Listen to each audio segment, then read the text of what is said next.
करनी है वो विषय हैगा इनकलाबी जथेबंदियां विच औरतां दी हिस्सेदारी। इस विषय ते गल करन तो पहलां मैनूं लगदा कि थोड़ा जिहा पिछे जाना चाहीदा। साडे पंजाब दे विच जे देखदे हां इतिहास दे विच सानूं काफ़ी पिछे एक नायका नज़र आउंदी आ माई भागो, फिर गुलाब कौर है गदरी गुलाब कौर, फिर दुर्गा भाभी ते मसां मैनूं लभी केवल कौर नक्सलवाड़ी दे दौर दे विच। तां चंदक आगू औरतां सानूं पिछे नज़र आउंदियां ने। होर भी कोई हो सकदा मैं ना कोट कर सकी होवां, पर ज़्यादा नहीं कि असीं ऐ आख सकदे हां कि यह अचानक पैदा हो गईयां नायकावां। मेरा नहीं ख्याल भी इस तरह सोचना चाहिए। मेरा ख्याल ये है कि औरतां हमेशा किसी ना किसी तरह जो भी इत्थे क्लास स्ट्रगल चलती सी उहदा हिस्सा रहीआं ने। ये गल वक्री आ भी वो रजिस्टर नहीं होया इतिहास। वो रजिस्टर इस करके नहीं हो सकता सीगा क्योंकि जे असीं दलितां दा भी देखदे हां, दलितां दा जिहड़ा इतिहास आ वो भी ज़्यादा लभदा नहीं कितों। उमा चक्रवर्ती इसे ही पेज ते पहलां उहदा दे के गए ने लैक्चर। उन्होंने भी ये गल रखी सीगी कि औरतां दा इतिहास है जिहड़ा वो नहीं लिखिया गया। तो ये गल ठीक ही है, ये दिख रही है आपां नूं, पंजाब दे इतिहास भी दिख रही है, इंडिया के इतिहास भी दिखती है। ईवन जे दलित लोगों का इतिहास देखना होवे, क्योंकि इउं नहीं हो सकता कि इन्नियां सदियां तो कोई दबे कुचड़े जा रहे हैं लोग तो उन्होंने कदे कोई स्ट्रगल ना लड़ी होवे ते उन्होंने कोई नायक उन्होंने कोई आगू ना हो। ना ये औरतों के मामले इस तरह हो सकता है, ना दलितों के मामले हो सकता है। सो ये तो जिहड़े साडे इंटलैक्चुअल्स ने उन्हां वास्ते ये हैगा मामला कि वो इस इतिहास नूं मुड़ लिखण, मेहनतकश औरतों का इतिहास, उन्हां दी लड़ाई का इतिहास मुड़ लिखण की लोड़ हैगी आपां नूं। जे पंजाबी समाज है जिहड़ा जिहदे बारे बहुत प्राउड किया जाता बई बड़े अगांह वधू आ, बहुत खुला डुला, बहुत चीज़ां पंजाबी होने करके असीं लोग मान करते हैं अपने आप ते। पर जदों औरतों का मसला आउंदा, दलितों का मसला आउंदा तो मैनूं पंजाब खासा पिछे खड़ा दिखदा। उहदा कारण ये है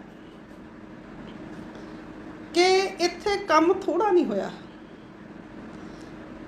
जे तुसी सिख गुरुआं दा योगदान देखते हैं, सिख लहर का योगदान देखते हैं, तो उन्होंने इन्हां विषयां नूं एड्रैस किया, बहुत चंगी तरह एड्रैस किया, बहुत वड्डी लहर उसरी, उहदा साडे समाज दे उत्ते बहुत ज़्यादा असर भी है। उहदा केवल पंजाब ते असर नहीं, उहदा दूर दूर तक असर है। तो ये सारा कुछ होने तो बाद जिहड़ा 1947 आउंदा, जदों 1947 दी जदों पार्टीशन हुई है, उस पार्टीशन दे विच पंजाब दे मर्दां ने अपनियां भैणां नूं, अपनियां धीआं नूं, अपनियां मावां नूं इस डरों कतल किया कि उन्हां नूं विरोधी धाड़ भी अगवा कर सकते हैं, उन्हां नाल बलात्कार कर सकते हैं, उन्हां दी बेइज्जती कर सकते हैं। तां वो बेइज्जती कर सकते हैं, इहदे नाल उन्हां दे जिउण दा राइट खो लैण दा अधिकार कित्थों आया? अज तक भी जिहड़े कतल होए आ, साडा समाज ਉਹਦੇ ਤੇ ਮਾਣ ही करता तकरीबन। ਉਹਨੂੰ कोई रीथिंक नहीं कर रहा भी की पंजाबी मर्द नूं ये अख्तियार सीगा कि ਉਹ औरतां दी इज्जत दी राखी करदे होइआं उन्हां दे जिउण दा हक खो लवे। मेरा ख्याल है कि ये चीज़ां सानूं देखण दी लोड़ आ। ਇਹਨਾਂ 'ਤੇ ਬੋਲਣ ਦੀ ਲੋੜ ਆ। ਸਮਾਜ ਦੇ ਵਿੱਚ ਇਹ ਚੀਜ਼ਾਂ ਨੂੰ ਸਾਨੂੰ ਕੱਟਣ ਦੀ ਲੋੜ ਆ। ਇਹ ਬਹੁਤ ਅਹਿਮ ਗੱਲਾਂ ਨੇ। ਉਹਦਾ ਹੀ ਅੱਗੇ ਅਸੀਂ ਕਹਿ ਸਕਦੇ ਹਾਂ ਕਿ ਇੱਕ ਕੰਟੀਨਿਊਟੀ ਦੇ ਵਿੱਚ ਚੀਜ਼ਾਂ ਨੂੰ ਦੇਖ ਸਕਦੇ ਹਾਂ ਕਿ ਅੱਜ ਤੱਕ ਵੀ ਓਨਰ ਕਿਲਿੰਗਸ ਹੋ ਰਹੀਆਂ ਪੰਜਾਬ ਦੇ ਵਿੱਚ। ਮੰਨ ਲਓ ਕਿਸੇ ਲੜਕੀ ਨੇ ਕੋਈ ਕਦਮ ਚੱਕ ਲਿਆ, ਉਹਨੇ ਘਰਦਿਆਂ ਤੋਂ ਬਾਗੀ ਹੋ ਕੇ ਆਪਦਾ ਜੀਵਨ ਸਾਥੀ ਚੁਣ ਲਿਆ। ਹੋ ਸਕਦਾ ਉਹਦਾ ਫੈਸਲਾ ਗਲਤ ਵੀ ਸਾਬਤ ਹੋ ਜਾਏ, ਆਉਣ ਵਾਲੇ ਸਮੇਂ 'ਚ ਉਹ ਬੰਦਾ ਗਲਤ ਨਿਕਲ ਜੇ, ਜੋ ਵੀ ਹੋ ਜੇ, ਪਰ ਇੱਕ ਫੈਸਲਾ ਕੀਤਾ ਉਹਨੇ ਆਪਦੀ ਜ਼ਿੰਦਗੀ ਬਾਰੇ ਜਿਹਦੇ 'ਚ ਉਹ ਜ਼ਿਆਦਾ ਸਿਆਣਪ ਨਾਲ ਨਹੀਂ ਕੀਤਾ। ਉਹਦਾ ਕਸੂਰ ਇਹ ਨਹੀਂ ਹੈ।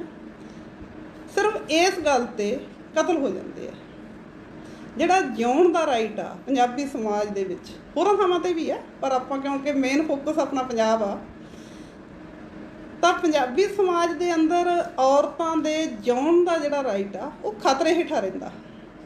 ਇਕੱਲਾ ਜਿਉਣ ਦਾ ਰਾਈਟ ਨਹੀਂ, ਸਗੋਂ ਜਨਮ ਲੈਣ ਦਾ ਅਧਿਕਾਰ ਆ ਜਿਹੜਾ ਉਹ ਪੂਰੀ ਤਰ੍ਹਾਂ ਖਤਰੇ ਹੇਠਾਂ। ਸਾਰੇ ਯਤਨ ਜਟਾਉਣ ਦੇ ਬਾਵਜੂਦ, ਰੋਜ਼ ਸਾਡੇ ਲੋਕਾਂ ਵੱਲੋਂ ਗੁਰਦੁਆਰੇ ਜਾ ਕੇ ਮੱਥਾ ਟੇਕਣ ਦੇ ਬਾਵਜੂਦ ਭਰੂਣ ਹੱਤਿਆਵਾਂ ਨਹੀਂ ਰੁਕ ਰਹੀਆਂ। ਉਹ ਲਗਾਤਾਰ ਹੁੰਦੀਆਂ ਜਾ ਰਹੀਆਂ ਅਤੇ ਇੰਨੀ ਵੱਡੀ ਇਹ ਚੀਜ਼ ਸਮੱਸਿਆ ਬਣ ਗਈ ਕਿ ਜਿਹੜਾ ਤਵਾਜ਼ਨ ਸੀਗਾ ਔਰਤ ਅਤੇ ਮਰਦ ਆਬਾਦੀ ਦਾ, ਉਹ ਹਿੱਲ ਗਿਆ। ਉਹ ਅਲਾਰਮ ਵਜਾਉਣ ਲੱਗ ਗਿਆ, ਇੰਨਾ ਕੁ ਹਿੱਲ ਗਿਆ। ਤਾਂ ਇਹ ਵੀ ਕੋਈ ਐ ਨਹੀਂ ਗਾ ਕਿ ਅਲਟਰਾਸਾਊਂਡ ਮਸ਼ੀਨਾਂ ਆਉਣ ਨਾਲ ਹੋਇਆ, ਇਹੋ ਜਿਹੀ ਗੱਲ ਨਹੀਂ ਹੈ। ਇਸ ਤੋਂ ਪਹਿਲਾਂ ਵੀ ਜਦੋਂ ਕੁੜੀਆਂ ਜਨਮ ਲੈਂਦੀਆਂ ਸੀ ਤਾਂ ਉਹਨਾਂ ਨੂੰ ਘੜੇ 'ਚ ਪਾ ਕੇ ਜਿਉਂਦੇ ਦੱਬ ਦੇਣ ਦੀ ਰਵਾਇਤ ਰਹੀ ਹੈ ਇੱਥੇ। ਆਪ ਨਾਈ ਵੀਰ ਨੂੰ ਕਰਨੀ, ਗੁੜ ਖਾਈ ਅਤੇ ਪੂਣੀ ਕੱਤੀ। ਇਹ ਜਿਹੜੀ ਟਰਡੀਸ਼ਨ ਹੈ, ਇਹ ਜਿਹੜਾ ਮੁਹਾਵਰਾ ਹੈ, ਇਹ ਜਿਹੜਾ ਲੋਕਾਂ ਦਾ ਇੱਕ ਸੋਚਣ ਦਾ ਢੰਗ ਆ, ਅਤੇ ਇਹਨੂੰ ਇੰਨੇ ਸਹਿਜ ਨਾਲ ਲਿਆ ਜਾਂਦਾ ਜਿਵੇਂ ਕੋਈ ਗੱਲ ਹੀ ਨਾ ਹੋਵੇ, ਜਿਵੇਂ ਕਿਸੇ ਦੀ ਜਾਨ ਲੈਣ ਦੀ ਗੱਲ ਨਾ ਹੋਵੇ, ਇੱਕ ਛੋਟੀ ਮੋਟੀ ਜਿਹੀ ਗੱਲ ਹੋਵੇ। ਉਹਦੇ 'ਚੋਂ ਹੀ ਉਹ ਜਿਹੜਾ ਘੜੇ 'ਚ ਪਾ ਕੇ ਦੱਬਣ ਦਾ, ਫੀਮ ਦੇ ਕੇ ਮਾਰਨ ਦਾ, ਇਹ ਜਿਹੜਾ ਸਾਡਾ ਇਤਿਹਾਸ ਸੀ, ਸਾਡੀ ਬੈਕਗਰਾਊਂਡ ਸੀ, ਉਹੀ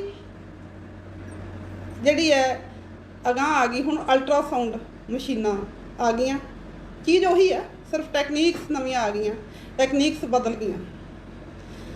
ਤਾਂ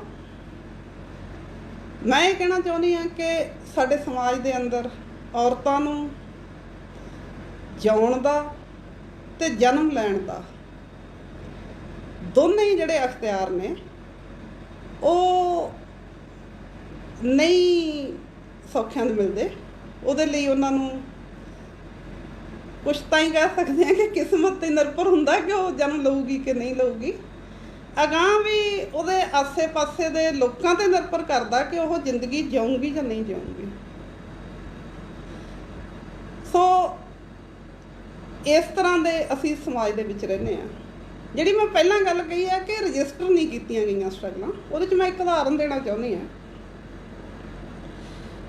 ਜਿਸ ਵੇਲੇ ਸਿੱਖ ਲਹਿਰ ਚੱਲ ਰਹੀ ਸੀਗੀ, ਉਸ ਵੇਲੇ ਆਪਾਂ ਸਾਰੇ ਪੜ੍ਹਦੇ ਹਾਂ, ਸਾਰਿਆਂ ਨੇ ਪੜ੍ਹੀ ਹੋਊ ਇਹ ਗੱਲ, ਅਰਦਾਸ 'ਚ ਵੀ ਬੋਲੀ ਜਾਂਦੀ ਹੈ ਵੀ ਉਹ ਜਿਨ੍ਹਾਂ ਨੇ ਗਲਾਂ 'ਚ ਹਾਰ ਪਵਾਏ, ਆਪਦੇ ਬੱਚਿਆਂ ਦੇ ਟੁਕੜਿਆਂ ਦੇ ਗਲਾਂ ਦੇ ਵਿੱਚ ਹਾਰ ਪਵਾਏ, ਪਰ ਅਸੀਂ ਉਹਨਾਂ 'ਚੋਂ ਕਿਸੇ ਦਾ ਨਾਂ ਨਹੀਂ ਜਾਣਦੇ। ਕੀ ਅਸੀਂ ਨਾਂ ਜਾਣਨ ਦਾ ਯਤਨ ਕੀਤਾ? ਇਹ ਜਿਹੜੀਆਂ ਲਾਪਰਵਾਹੀ ਆ ਸਾਡੀ, ਜਾਂ ਇਹ ਕਹਿ ਸਕਦੇ ਹਾਂ ਕਿ ਉਸ ਜਿਹੜਾ ਔਰਤਾਂ ਨੇ ਜੋ ਸੰਘਰਸ਼ ਲੜਿਆ, ਜੋ ਇੰਨੀਆਂ ਵੱਡੀਆਂ ਕੁਰਬਾਨੀਆਂ ਕੀਤੀਆਂ, ਜਿਨ੍ਹਾਂ ਦਾ ਇਤਿਹਾਸ ਦੇ ਵਿੱਚ ਛੇਤੀ ਕਿਤੇ ਕੋਈ ਮੁਕਾਬਲਾ ਨਹੀਂ ਲੱਭਦਾ, ਉਹ ਚੀਜ਼ਾਂ ਨੂੰ ਅਸੀਂ ਰਜਿਸਟਰ ਤੱਕ ਨਹੀਂ ਕੀਤਾ। ਉਹ ਘਰਾਣਿਆਂ ਨੂੰ ਲੱਭਣ ਦਾ ਕਦੇ ਯਤਨ ਨਹੀਂ ਕੀਤਾ ਕਿ ਕਿਹੜੇ ਪਰਿਵਾਰਾਂ 'ਚੋਂ ਕਿੱਥੋਂ ਦੀਆਂ ਸੀ ਉਹ। ਤਾਂ ਮੈਂ ਇਹ ਕਹਿਣਾ ਚਾਹੁੰਦੀ ਹਾਂ ਕਿ ਬਹੁਤ ਵੱਡਾ ਟਾਸਕ ਆ ਸਾਡੇ ਸਾਹਮਣੇ, ਪੰਜਾਬੀ ਸਮਾਜ ਦੇ, ਪੰਜਾਬੀ ਜਿਹੜੇ ਇੰਟਲੈਕਚੁਅਲਸ ਨੇ, ਲੜਕੀਆਂ ਨੇ ਖਾਸ ਕਰਕੇ ਯੂਨੀਵਰਸਿਟੀਆਂ 'ਚ ਪੜ੍ਹਦੀਆਂ, ਉਹਨਾਂ ਲਈ ਇੱਕ ਵੱਡਾ ਟਾਸਕ ਹੈ ਕਿ ਉਹ ਸਾਡੇ ਸਮਾਜ ਦੇ ਵਿੱਚ ਔਰਤਾਂ ਵੱਲੋਂ ਪਾਏ ਗਏ ਯੋਗਦਾਨ ਨੂੰ ਰਜਿਸਟਰ ਕਰਨ, ਉਹ 'ਤੇ ਖੋਜ ਕਰਨ, ਉਹਨੂੰ ਲਿਖਣ। ਤਾਂ ਇਹ ਇੱਕ ਬੈਕਗਰਾਊਂਡ ਹੈ ਜਿਹਦੇ 'ਚ ਇਨਕਲਾਬੀ ਜਥੇਬੰਦੀਆਂ ਕੰਮ ਕਰਦੀਆਂ ਨੇ। ਇਹਨਾਂ ਚੀਜ਼ਾਂ ਨੂੰ ਜਦੋਂ ਅਸੀਂ ਦੇਖਦੇ ਹਾਂ, ਜਦੋਂ ਕੋਈ ਇਨਕਲਾਬੀ ਜਥੇਬੰਦੀਆਂ ਬਣਦੀਆਂ ਨੇ ਤਾਂ ਉਹ ਕਿਹੜੇ ਬੈਕਗਰਾਊਂਡ 'ਚੋਂ ਪੈਦਾ ਹੋਈਆਂ, ਉਹਨਾਂ ਦਾ ਲੈਵਲ ਉੱਥੋਂ ਖੜ ਕੇ ਦੇਖਿਆ ਜਾ ਸਕਦਾ ਹੁੰਦਾ। ਹਾਂ, ਉੱਥੇ ਸਟਰਗਲ ਦਾ ਮਸਲਾ ਹੈ, ਉੱਥੇ ਲੜਨ ਦਾ ਮਸਲਾ। ਸਾਰੀਆਂ ਜਿਹੜੀਆਂ ਇਨਕਲਾਬੀ ਜਥੇਬੰਦੀਆਂ ਉਹ ਇਹ ਗੱਲ ਨੂੰ ਚੰਗੀ ਤਰ੍ਹਾਂ ਸਮਝਦੀਆਂ ਨੇ ਕਿ ਇੱਥੇ ਦੋ ਤਰ੍ਹਾਂ ਦੀ ਮੁੱਖ ਤੌਰ ਤੇ ਜਿਹੜਾ ਦਾਅਵਾ ਹੈਗਾ ਔਰਤਾਂ 'ਤੇ, ਇੱਕ ਸਾਰੇ ਸਮਾਜ 'ਤੇ ਹੈ ਜਿਹੜਾ ਇੱਥੋਂ ਦਾ ਲਟੇਰਾ ਪ੍ਰਬੰਧ ਆ, ਸਾਮਰਾਜੀ ਜਗੀਰੂ ਪ੍ਰਬੰਧ ਆ, ਉਹਦਾ ਸਾਰੇ ਸਮਾਜ ਦੇ ਉੱਤੇ ਦਾਅਵਾ ਹੈ, ਉਹ ਔਰਤਾਂ 'ਤੇ ਵੀ ਹੈ। ਉਸ ਤੋਂ ਇਲਾਵਾ ਔਰਤਾਂ ਦੇ ਉੱਤੇ ਮਰਦ ਦਾ ਦਾਅਵਾ। ਔਰਤ ਮੁਕਤੀ ਦਾ ਸਵਾਲ ਆ ਜਿਹੜਾ, ਇਹ ਦੋ ਧਾਰੀ ਤਲਵਾਰ ਹੈਗੀ ਹੈ ਇਹ, ਕਿ ਇੱਕ ਪਾਸੇ ਉਸ ਪ੍ਰਬੰਧ ਦੇ ਖਿਲਾਫ ਲੜਾਈ ਲੜਨੀ ਹੈ, ਦੂਜੇ ਪਾਸੇ ਮਰਦ ਦਾਅਵੇ ਦੇ ਖਿਲਾਫ ਲੜਨੀ ਹੈ। ਤਾਂ ਜਿਹੜੀਆਂ ਇਹ ਸੰਸਥਾਵਾਂ ਨੇ ਸਾਰੀਆਂ, ਜਿਹੜੀਆਂ ਪ੍ਰਬੰਧ ਵਾਲੀਆਂ ਸੰਸਥਾਵਾਂ ਨੇ, ਜਿਹੜੀਆਂ ਇੱਥੋਂ ਦਾ ਪ੍ਰਬੰਧ ਚਲਾਉਣ ਵਾਲੀਆਂ ਸੰਸਥਾਵਾਂ ਨੇ, ਉੱਥੇ ਵੀ ਆਪਾਂ ਵੇਖਦੇ ਹਾਂ ਕਿ ਔਰਤਾਂ ਦੀ ਰਿਪਰਜੈਂਟੇਸ਼ਨ ਕਿਵੇਂ ਆ। ਚਾਹੇ ਉਹ ਸੋ ਕਾਲਡ ਜੋ ਵੀ ਪਾਰਲੀਮੈਂਟਰੀ ਸੰਸਥਾਵਾਂ ਨੇ, ਈਵਨ ਉੱਥੇ 30% ਔਰਤਾਂ ਨੂੰ ਰਿਜ਼ਰਵੇਸ਼ਨ ਦੇਣ ਦਾ ਮਾਮਲਾ ਕਿੰਨਾ ਲੰਬਾ ਸਮਾਂ ਉੱਥੇ ਚੱਲੀ ਜਾਂਦਾ ਰਹਿੰਦਾ। ਤਾਂ ਇਹ ਇੱਕ ਉਹਨਾਂ ਦਾ ਰਵੱਈਆ ਦਿਖਦਾ ਉਹਦੇ 'ਚੋਂ। ਇਸੇ ਤਰ੍ਹਾਂ ਜਿਹੜਾ ਲਾ ਹੈ, ਕਾਨੂੰਨ ਜੋ ਸਾਰਾ ਪ੍ਰਬੰਧ ਹੈ, ਮਤਲਬ ਉਹਦੇ ਨਾਲ ਜਦੋਂ ਬਾਹ ਪੈਂਦਾ ਫੀਲਡ ਦੇ ਵਿੱਚ, ਉਹ ਇੰਨਾ ਖੋਖਲਾ ਹੈ, ਔਰਤ ਵਿਰੋਧੀ ਹੈ ਕਿ ਉਹਨਾਂ ਨੂੰ ਮਤਲਬ ਇਉਂ ਲੱਗਦਾ ਹੁੰਦਾ ਜਦੋਂ ਕਿਸੇ ਮਾਮਲੇ ਜਾਈਦਾ ਔਰਤਾਂ ਦੇ ਮਾਮਲੇ 'ਚ, ਵੀ ਪੁਲਿਸ ਵਾਲਿਆਂ ਨੂੰ ਸਮਝ ਕਿਵੇਂ ਆਉਂਦੀ ਆ ਇਸ ਗੱਲ ਦੀ ਬਈ ਇਹ ਜੈਨੂਅਨ ਆ ਅਤੇ ਇਹਦਾ ਅਸੀਂ ਵਿਰੋਧ ਕਰਨਾ ਹੈ। ਅਸਲ 'ਚ ਇੱਕ ਸੈਟਅਪ ਆ ਜਿਹੜਾ ਉਹਨਾਂ ਨੂੰ ਇਹ ਸਿਖਾਉਂਦਾ। ਹਮੇਸ਼ਾ ਉਲਟ ਪਾਸੇ ਕਿਉਂ ਖੜ੍ਹ ਜਾਂਦੇ ਆ? ਤਾਂ ਉਹ ਇੱਕ ਪ੍ਰਬੰਧ ਆ, ਉਹ ਇੱਕ ਸੈਟਅਪ ਆ, ਉਹ ਇੱਕ ਮਾਹੌਲ ਹੈ, ਉਹ ਇੱਕ ਕਲਚਰ ਹੈ ਜਿਹੜਾ ਉਹਨਾਂ ਨੂੰ ਇਸ ਤਰ੍ਹਾਂ ਸੋਚਣ ਲਾਉਂਦਾ। ਤਾਂ ਚਾਹੇ ਉਹਨਾਂ ਦਾ ਸੱਭਿਆਚਾਰ ਜਿਹੜਾ ਪਰੋਸਿਆ ਜਾ ਰਿਹਾ ਇਸ ਪ੍ਰਬੰਧ ਵੱਲੋਂ, ਉਹਦੇ 'ਚ ਔਰਤਾਂ ਦੀ ਹਾਲਤ ਵੀ ਉਹੀ ਆ, ਆਪਾਂ ਦੇਖ ਸਕਦੇ ਹਾਂ। ਮਤਲਬ ਇਸ ਤਰ੍ਹਾਂ ਦੀ ਚੀਜ਼ ਦੇ ਤੌਰ 'ਤੇ ਉੱਥੇ ਪੇਸ਼ ਹੁੰਦੀ ਆ, ਜਿਹਨੂੰ ਸਪਰੈਸ ਕਰਨਾ, ਉੱਥੇ ਆਪਦੇ ਆਪ ਨੂੰ ਸਾਬਤ ਕਰਨਾ, ਬਹੁਤ ਤਕੜੇ ਚੱਕ ਕੇ ਲੈ ਜਾਣਾ ਹੈ। ਤਾਂ ਉੱਥੇ ਔਰਤ ਕੋਈ ਇਨਸਾਨ ਹੁੰਦੀ ਨਹੀਂ। ਜੋ ਵੀ ਆਪਾਂ ਕਲਚਰ, ਜੋ ਗੀਤ ਸੰਗੀਤ ਜਿਹੜਾ ਚੱਲ ਰਿਹਾ, ਜੋ ਸਾਨੂੰ ਪਰੋਸਿਆ ਜਾ ਰਿਹਾ ਸੱਭਿਆਚਾਰ ਕਹਿ ਕੇ, ਲੋਕਾਂ ਸੱਭਿਆਚਾਰ ਤਾਂ ਹੈ ਹੀ ਨਹੀਂ। ਭਾਰਤੀ ਸਮਾਜ ਇਹਦੇ 'ਚ ਖਾਸ ਜਿਹੜੀ ਇੱਕ ਚੀਜ਼ ਆ ਉਹ ਇੱਥੋਂ ਦਾ ਕਾਸਟ ਪ੍ਰਬੰਧ ਆ, ਜਾਤ ਪਾਤੀ ਪ੍ਰਬੰਧ ਆ। ਜੇ ਅਸੀਂ ਉਹਨੂੰ ਨਹੀਂ ਕੰਸੀਡਰ ਕਰਾਂਗੇ, ਉਹਨੂੰ ਨਹੀਂ ਦੇਖਾਂਗੇ, ਤਾਂ ਅਸੀਂ ਸਮਝ ਨਹੀਂ ਸਕਦੇ ਕਿ ਇੱਥੋਂ ਦੇ ਸਮਾਜ ਦੀਆਂ ਜਿਹੜੀ ਖਾਸ ਚੀਜ਼ ਆ ਉਹਨੂੰ ਨਹੀਂ ਸਮਝ ਸਕਦੇ। ਕਾਸਟਿਜ਼ਮ ਹੈ ਜਿਹੜਾ, ਉਹ ਬ੍ਰਾਹਮਣਵਾਦ ਨੇ ਲੈ ਕੇ ਆਂਦਾ, ਜੋ ਇੱਥੋਂ ਦੀ ਰੂਲਿੰਗ ਕਲਾਸ ਦੀ ਆਈਡੀਓਲੋਜੀ ਵੀ ਆ। ਉਹਨਾਂ ਦੀ ਲੋੜ ਵੀ ਇਹਨੂੰ ਪੱਕੇ ਰੱਖਣਾ। ਬੇਸ਼ੱਕ ਇੱਥੇ ਸਾਮਰਾਜੀ ਆਏ, ਚਾਹੇ ਇੱਥੋਂ ਦੀਆਂ ਜਗੀਰੂ ਜਮਾਤਾਂ ਸੀ, ਚਾਹੇ ਇੱਥੇ ਅੱਜ ਅਰਧ ਜਗੀਰੂ ਅਰਧ ਬਸਤੀਵਾਦੀ ਬਣ ਗਿਆ, ਪਿੱਛੋਂ ਰਾਜ ਹੋ ਰਿਹਾ, ਤਾਂ ਇਹ ਸਾਰੀ ਹਾਲਤ ਦੇ ਵਿੱਚ ਇੱਥੋਂ ਦਾ ਕਾਸਟ ਸਿਸਟਮ ਆ ਜਿਹੜਾ ਉਸੇ ਤਰ੍ਹਾਂ ਚੱਲ ਰਿਹਾ। ਇਹਨੂੰ ਕੋਈ ਹਿਲਾਉਂਦਾ ਨਹੀਂ। ਇਹ ਜਿਹੜਾ ਕਾਸਟ ਦਾ ਪ੍ਰਬੰਧ ਆ, ਜਾਤ ਪਾਤੀ ਪ੍ਰਬੰਧ ਆ, ਇਹਨੂੰ ਅਸੀਂ ਇਗਨੋਰ ਕਰ ਨਹੀਂ ਸਕਦੇ। ਮੈਨੂੰ ਸਗੋਂ ਇਉਂ ਲੱਗਦਾ ਹੁੰਦਾ ਵੀ ਦਲਿਤਾਂ ਦੀ ਅਤੇ ਔਰਤਾਂ ਦੀ ਕਈ ਮਾਮਲਿਆਂ 'ਚ ਹਾਲਤ ਸੇਮ ਹੀ ਆ। ਮਸਲਨ ਦੋਨਾਂ ਨੂੰ ਜਾਇਦਾਦ ਦੇ ਵਿੱਚ ਹੱਕ ਨਹੀਂ। ਜਿੰਨੀਆਂ ਵੀ ਮੂਵਮੈਂਟਾਂ ਇੱਥੇ ਚੱਲੀਆਂ, ਜ਼ਮੀਨਾਂ ਵੀ ਵੰਡੀਆਂ, ਪਰ ਦਲਿਤਾਂ ਨੂੰ ਜ਼ਮੀਨਾਂ ਵੰਡਣ ਦਾ ਨਹੀਂ ਕੋਈ ਜ਼ਿਆਦਾ ਦਿਖਦਾ ਸਾਡੇ ਮੁਲਕ ਦੇ ਵਿੱਚ। ਈਵਨ ਸਾਡੇ ਇੱਥੇ ਵੀ ਪੰਜਾਬ 'ਚ ਬਜ਼ਾਰਾ ਮੂਵਮੈਂਟ ਚੱਲੀ, ਆਪਾਂ ਦੇਖ ਸਕਦੇ ਹਾਂ ਸਾਰੇ ਜਣੇ। ਔਰਤਾਂ ਨੂੰ ਵੀ ਰਾਈਟ ਟੂ ਪ੍ਰੋਪਰਟੀ ਨਹੀਂ। ਦਲਿਤਾਂ ਨੂੰ ਵੀ ਦੱਸਿਆ ਜਾਂਦਾ ਵੀ ਤੁਸੀਂ ਪਿੰਡ ਦੇ ਇੱਧਰਲੇ ਪਾਸੇ ਰਹਿਣਾ, ਇੱਧਰ ਜਾ ਸਕਦੇ, ਇੱਧਰ ਨਹੀਂ ਜਾ ਸਕਦੇ। ਔਰਤਾਂ ਨੂੰ ਵੀ ਦੱਸਿਆ ਜਾਂਦਾ ਵੀ ਤੁਸੀਂ ਇੱਧਰ ਜਾਣਾ, ਇੱਧਰ ਨਹੀਂ ਜਾਣਾ, ਕਿੱਧਰ ਜਾਣਾ, ਕਿੰਨੇ ਸਮੇਂ ਲਈ ਜਾਣਾ, ਇਹ ਵੀ ਦੱਸਿਆ ਜਾਂਦਾ ਉਹਨਾਂ ਨੂੰ। ਉਹਨਾਂ ਦਾ ਵੀ, ਦਲਿਤਾਂ ਦਾ ਵੀ ਮੁੱਖ ਕੰਮ ਆ ਉੱਪਰਲੀਆਂ ਕਾਸਟਾਂ ਦੀ ਸੇਵਾ ਕਰਨਾ, ਅਤੇ ਔਰਤਾਂ ਦਾ ਵੀ ਕੰਮ ਹੈ ਸੇਵਾ ਕਰਨਾ। ਸੋ ਕਈ ਮਾਮਲਿਆਂ 'ਚ ਤਾਂ ਮਤਲਬ ਜਿਹੜੀਆਂ ਔਰਤਾਂ ਨੇ ਉਹਨਾਂ ਦੀ ਸਥਿਤੀ ਦਲਿਤਾਂ ਵਾਲੀ ਹੋਈ ਆ, ਇਹ ਵੀ ਲੱਗਦਾ ਹੁੰਦਾ। ਤਾਂ ਇਹ ਇੱਥੋਂ ਦੇ ਇਹ ਮੈਂ ਥੋੜ੍ਹੀ ਇਸ 'ਤੇ ਗੱਲ ਤਾਂ ਕਰਨਾ ਚਾਹੁੰਦੀ ਹਾਂ ਕਿਉਂਕਿ ਜਿੰਨਾ ਚਿਰ ਅਸੀਂ ਕਿੱਥੇ ਰਹਿ ਕੇ, ਕਿਹੜੇ ਸਮਾਜ ਦੇ ਵਿੱਚ ਅਸੀਂ ਲੜ ਰਹੇ ਹਾਂ ਜਾਂ ਜਥੇਬੰਦੀਆਂ ਕਿਹੜੀ ਬੈਕਗਰਾਉਂਡ 'ਚ ਆਈਆਂ ਨੇ ਸਾਹਮਣੇ, ਉਹਨੂੰ ਦੇਖੇ ਬਿਨਾਂ, ਉਹਦੇ 'ਤੇ ਥੋੜ੍ਹੀ ਗੱਲ ਕਰੇ ਬਿਨਾਂ ਅਸੀਂ ਉਹਨਾਂ ਦੇ ਰੋਲ ਨੂੰ, ਉਹਨਾਂ ਦੇ ਖੂਬੀਆਂ ਨੂੰ ਜਾਂ ਉਹਨਾਂ ਦੇ ਨੁਕਸਾਂ ਨੂੰ ਸਮਝ ਨਹੀਂ ਸਕਦੇ। ਤਾਂ ਇਹ ਚੀਜ਼ ਜਿਹੜੀ ਹੈਗੀ ਹੈ ਕਿ ਇੱਥੋਂ ਦਾ ਰਾਜ ਪ੍ਰਬੰਧ ਵੀ ਲਟੇਰਾ, ਜਾਤ ਪਾਤ ਵਾਲਾ ਵੀ ਹੈ, ਪਲੱਸ ਔਰਤ ਦੇ ਉੱਤੇ ਮਰਦਾਂ ਦੇ ਮੁਕਾਬਲੇ ਵਾਧੂ ਇੱਕ ਜਿਹੜਾ ਦਾਬਾ ਉਹ ਮਰਦ ਦਾ ਦਾਬਾ। ਅਤੇ ਉਹਦੇ 'ਚ ਸਭ ਤੋਂ ਜਿਹੜੀ ਭਿਆਨਕ ਗੱਲ ਉਹ ਇਹ ਹੁੰਦੀ ਹੈ ਕਿ ਉਹ ਫੈਮਿਲੀ ਰਾਹੀਂ, ਆਪਦੇ ਨੇੜਲਿਆਂ ਰਾਹੀਂ, ਰਿਸ਼ਤਿਆਂ ਰਾਹੀਂ ਹੀ ਉਹ ਲਾਗੂ ਹੁੰਦਾ। ਤਾਂ ਇਹ ਇੱਕ ਬਹੁਤ ਵੱਡੀ ਲੜਾਈ ਵੀ ਆ ਅਤੇ ਟੇਢੀ ਲੜਾਈ ਵੀ ਹੈ, ਇਹ ਆਪਾਂ ਸਾਰੇ ਜਾਣਦੇ ਹਾਂ। ਇਹਦੇ 'ਤੇ ਬਹੁਤ ਸਾਰੀਆਂ ਸਮੱਸਿਆਵਾਂ ਵੀ ਆਉਂਦੀਆਂ ਨੇ ਜਦੋਂ ਆਪਾਂ ਇਹ ਲੜਾਈ ਲੜਦੇ ਹਾਂ। ਤਾਂ ਕਹਿਣ ਦਾ ਮਤਲਬ ਇਹ ਹੈ ਕਿ ਜਦੋਂ ਤੋਂ ਮੈਂ ਦੇਖਦੀ ਹਾਂ, ਮੈਂ ਇਸ ਲਹਿਰ ਨੂੰ, ਖੱਬੀ ਲਹਿਰ ਨੂੰ ਜੁਆਇਨ ਕੀਤਾ, ਮੈਂ ਕਦੇ ਕਿਸੇ ਹੋਰ ਲਹਿਰ 'ਚ ਕਦੇ ਵੀ ਨਹੀਂ, ਸ਼ੁਰੂ ਤੋਂ ਮੈਂ ਇਸੇ ਲਹਿਰ 'ਚ ਹੀ ਹਾਂ।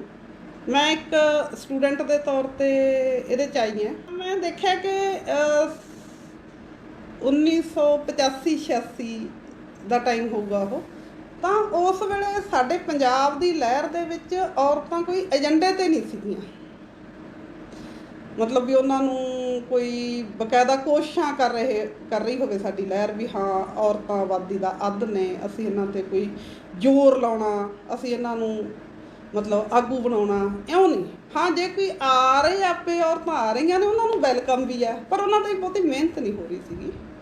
ਜਾਣੀ ਮੈਂ ਕਹਿ ਸਕਦੀ ਹਾਂ ਕਿ ਕਿਸੇ ਨੂੰ ਗੈਰ ਇਨਕਲਾਬ ਹੋ ਸਕਦਾ ਤਾਂ ਕੋਈ ਨਹੀਂ ਕਹਿ ਰਿਹਾ ਸੀ, ਪਰ ਫਿਰ ਜੇ ਆਬਾਦੀ ਦਾ ਅੱਧ ਆ ਤਾਂ ਫਿਰ ਅੱਧੀ ਤਾਕਤ ਉੱਥੇ ਲਾ ਕੇ ਕੋਈ ਜ਼ੋਰ ਲੱਗ ਰਿਹਾ ਹੋਵੇ, ਉਹ ਵੀ ਨਹੀਂ ਲੱਗ ਰਿਹਾ, ਉਹ ਤਾਂ ਚਲੋ ਹਾਲੇ ਵੀ ਨਹੀਂ ਲੱਗ ਰਿਹਾ। ਤਾਂ ਉਸ ਬੈਕਗਰਾਊਂਡ ਦੇ ਵਿੱਚ ਮੈਂ ਕੰਮ ਕਰਨਾ ਸ਼ੁਰੂ ਕੀਤਾ ਜਦੋਂ, ਤਾਂ ਨੈਚੁਰਲੀ ਕੋਈ ਹੋਰ ਔਰਤਾਂ ਨਹੀਂ ਸੀ ਜ਼ਿਆਦਾ, ਜੇ ਕੋਈ ਇੱਕ ਦੋ ਸੀ ਵੀ ਤਾਂ ਬਹੁਤ ਛੇਤੀ ਆਪਦੀ ਜ਼ਿੰਦਗੀ 'ਚ ਜਿਹੜੀ ਰੂਟੀਨ ਲਾਈਫ ਆ ਉਹਦੇ 'ਚ ਨੂੰ ਚਲੀਆਂ ਗਈਆਂ। ਜ਼ਿਆਦਾ ਨਹੀਂ ਮੈਨੂੰ ਕੋਈ ਔਰਤਾਂ ਦਾ ਕੋਈ ਟੀਮ 'ਚ ਮੈਨੂੰ ਵਰਕ ਕਰਨ ਦਾ ਕਦੇ ਮੌਕਾ ਮਿਲਿਆ ਹੋਵੇ, ਉਹ ਬਹੁਤਾ ਕਦੇ ਮਿਲਿਆ ਨਹੀਂ।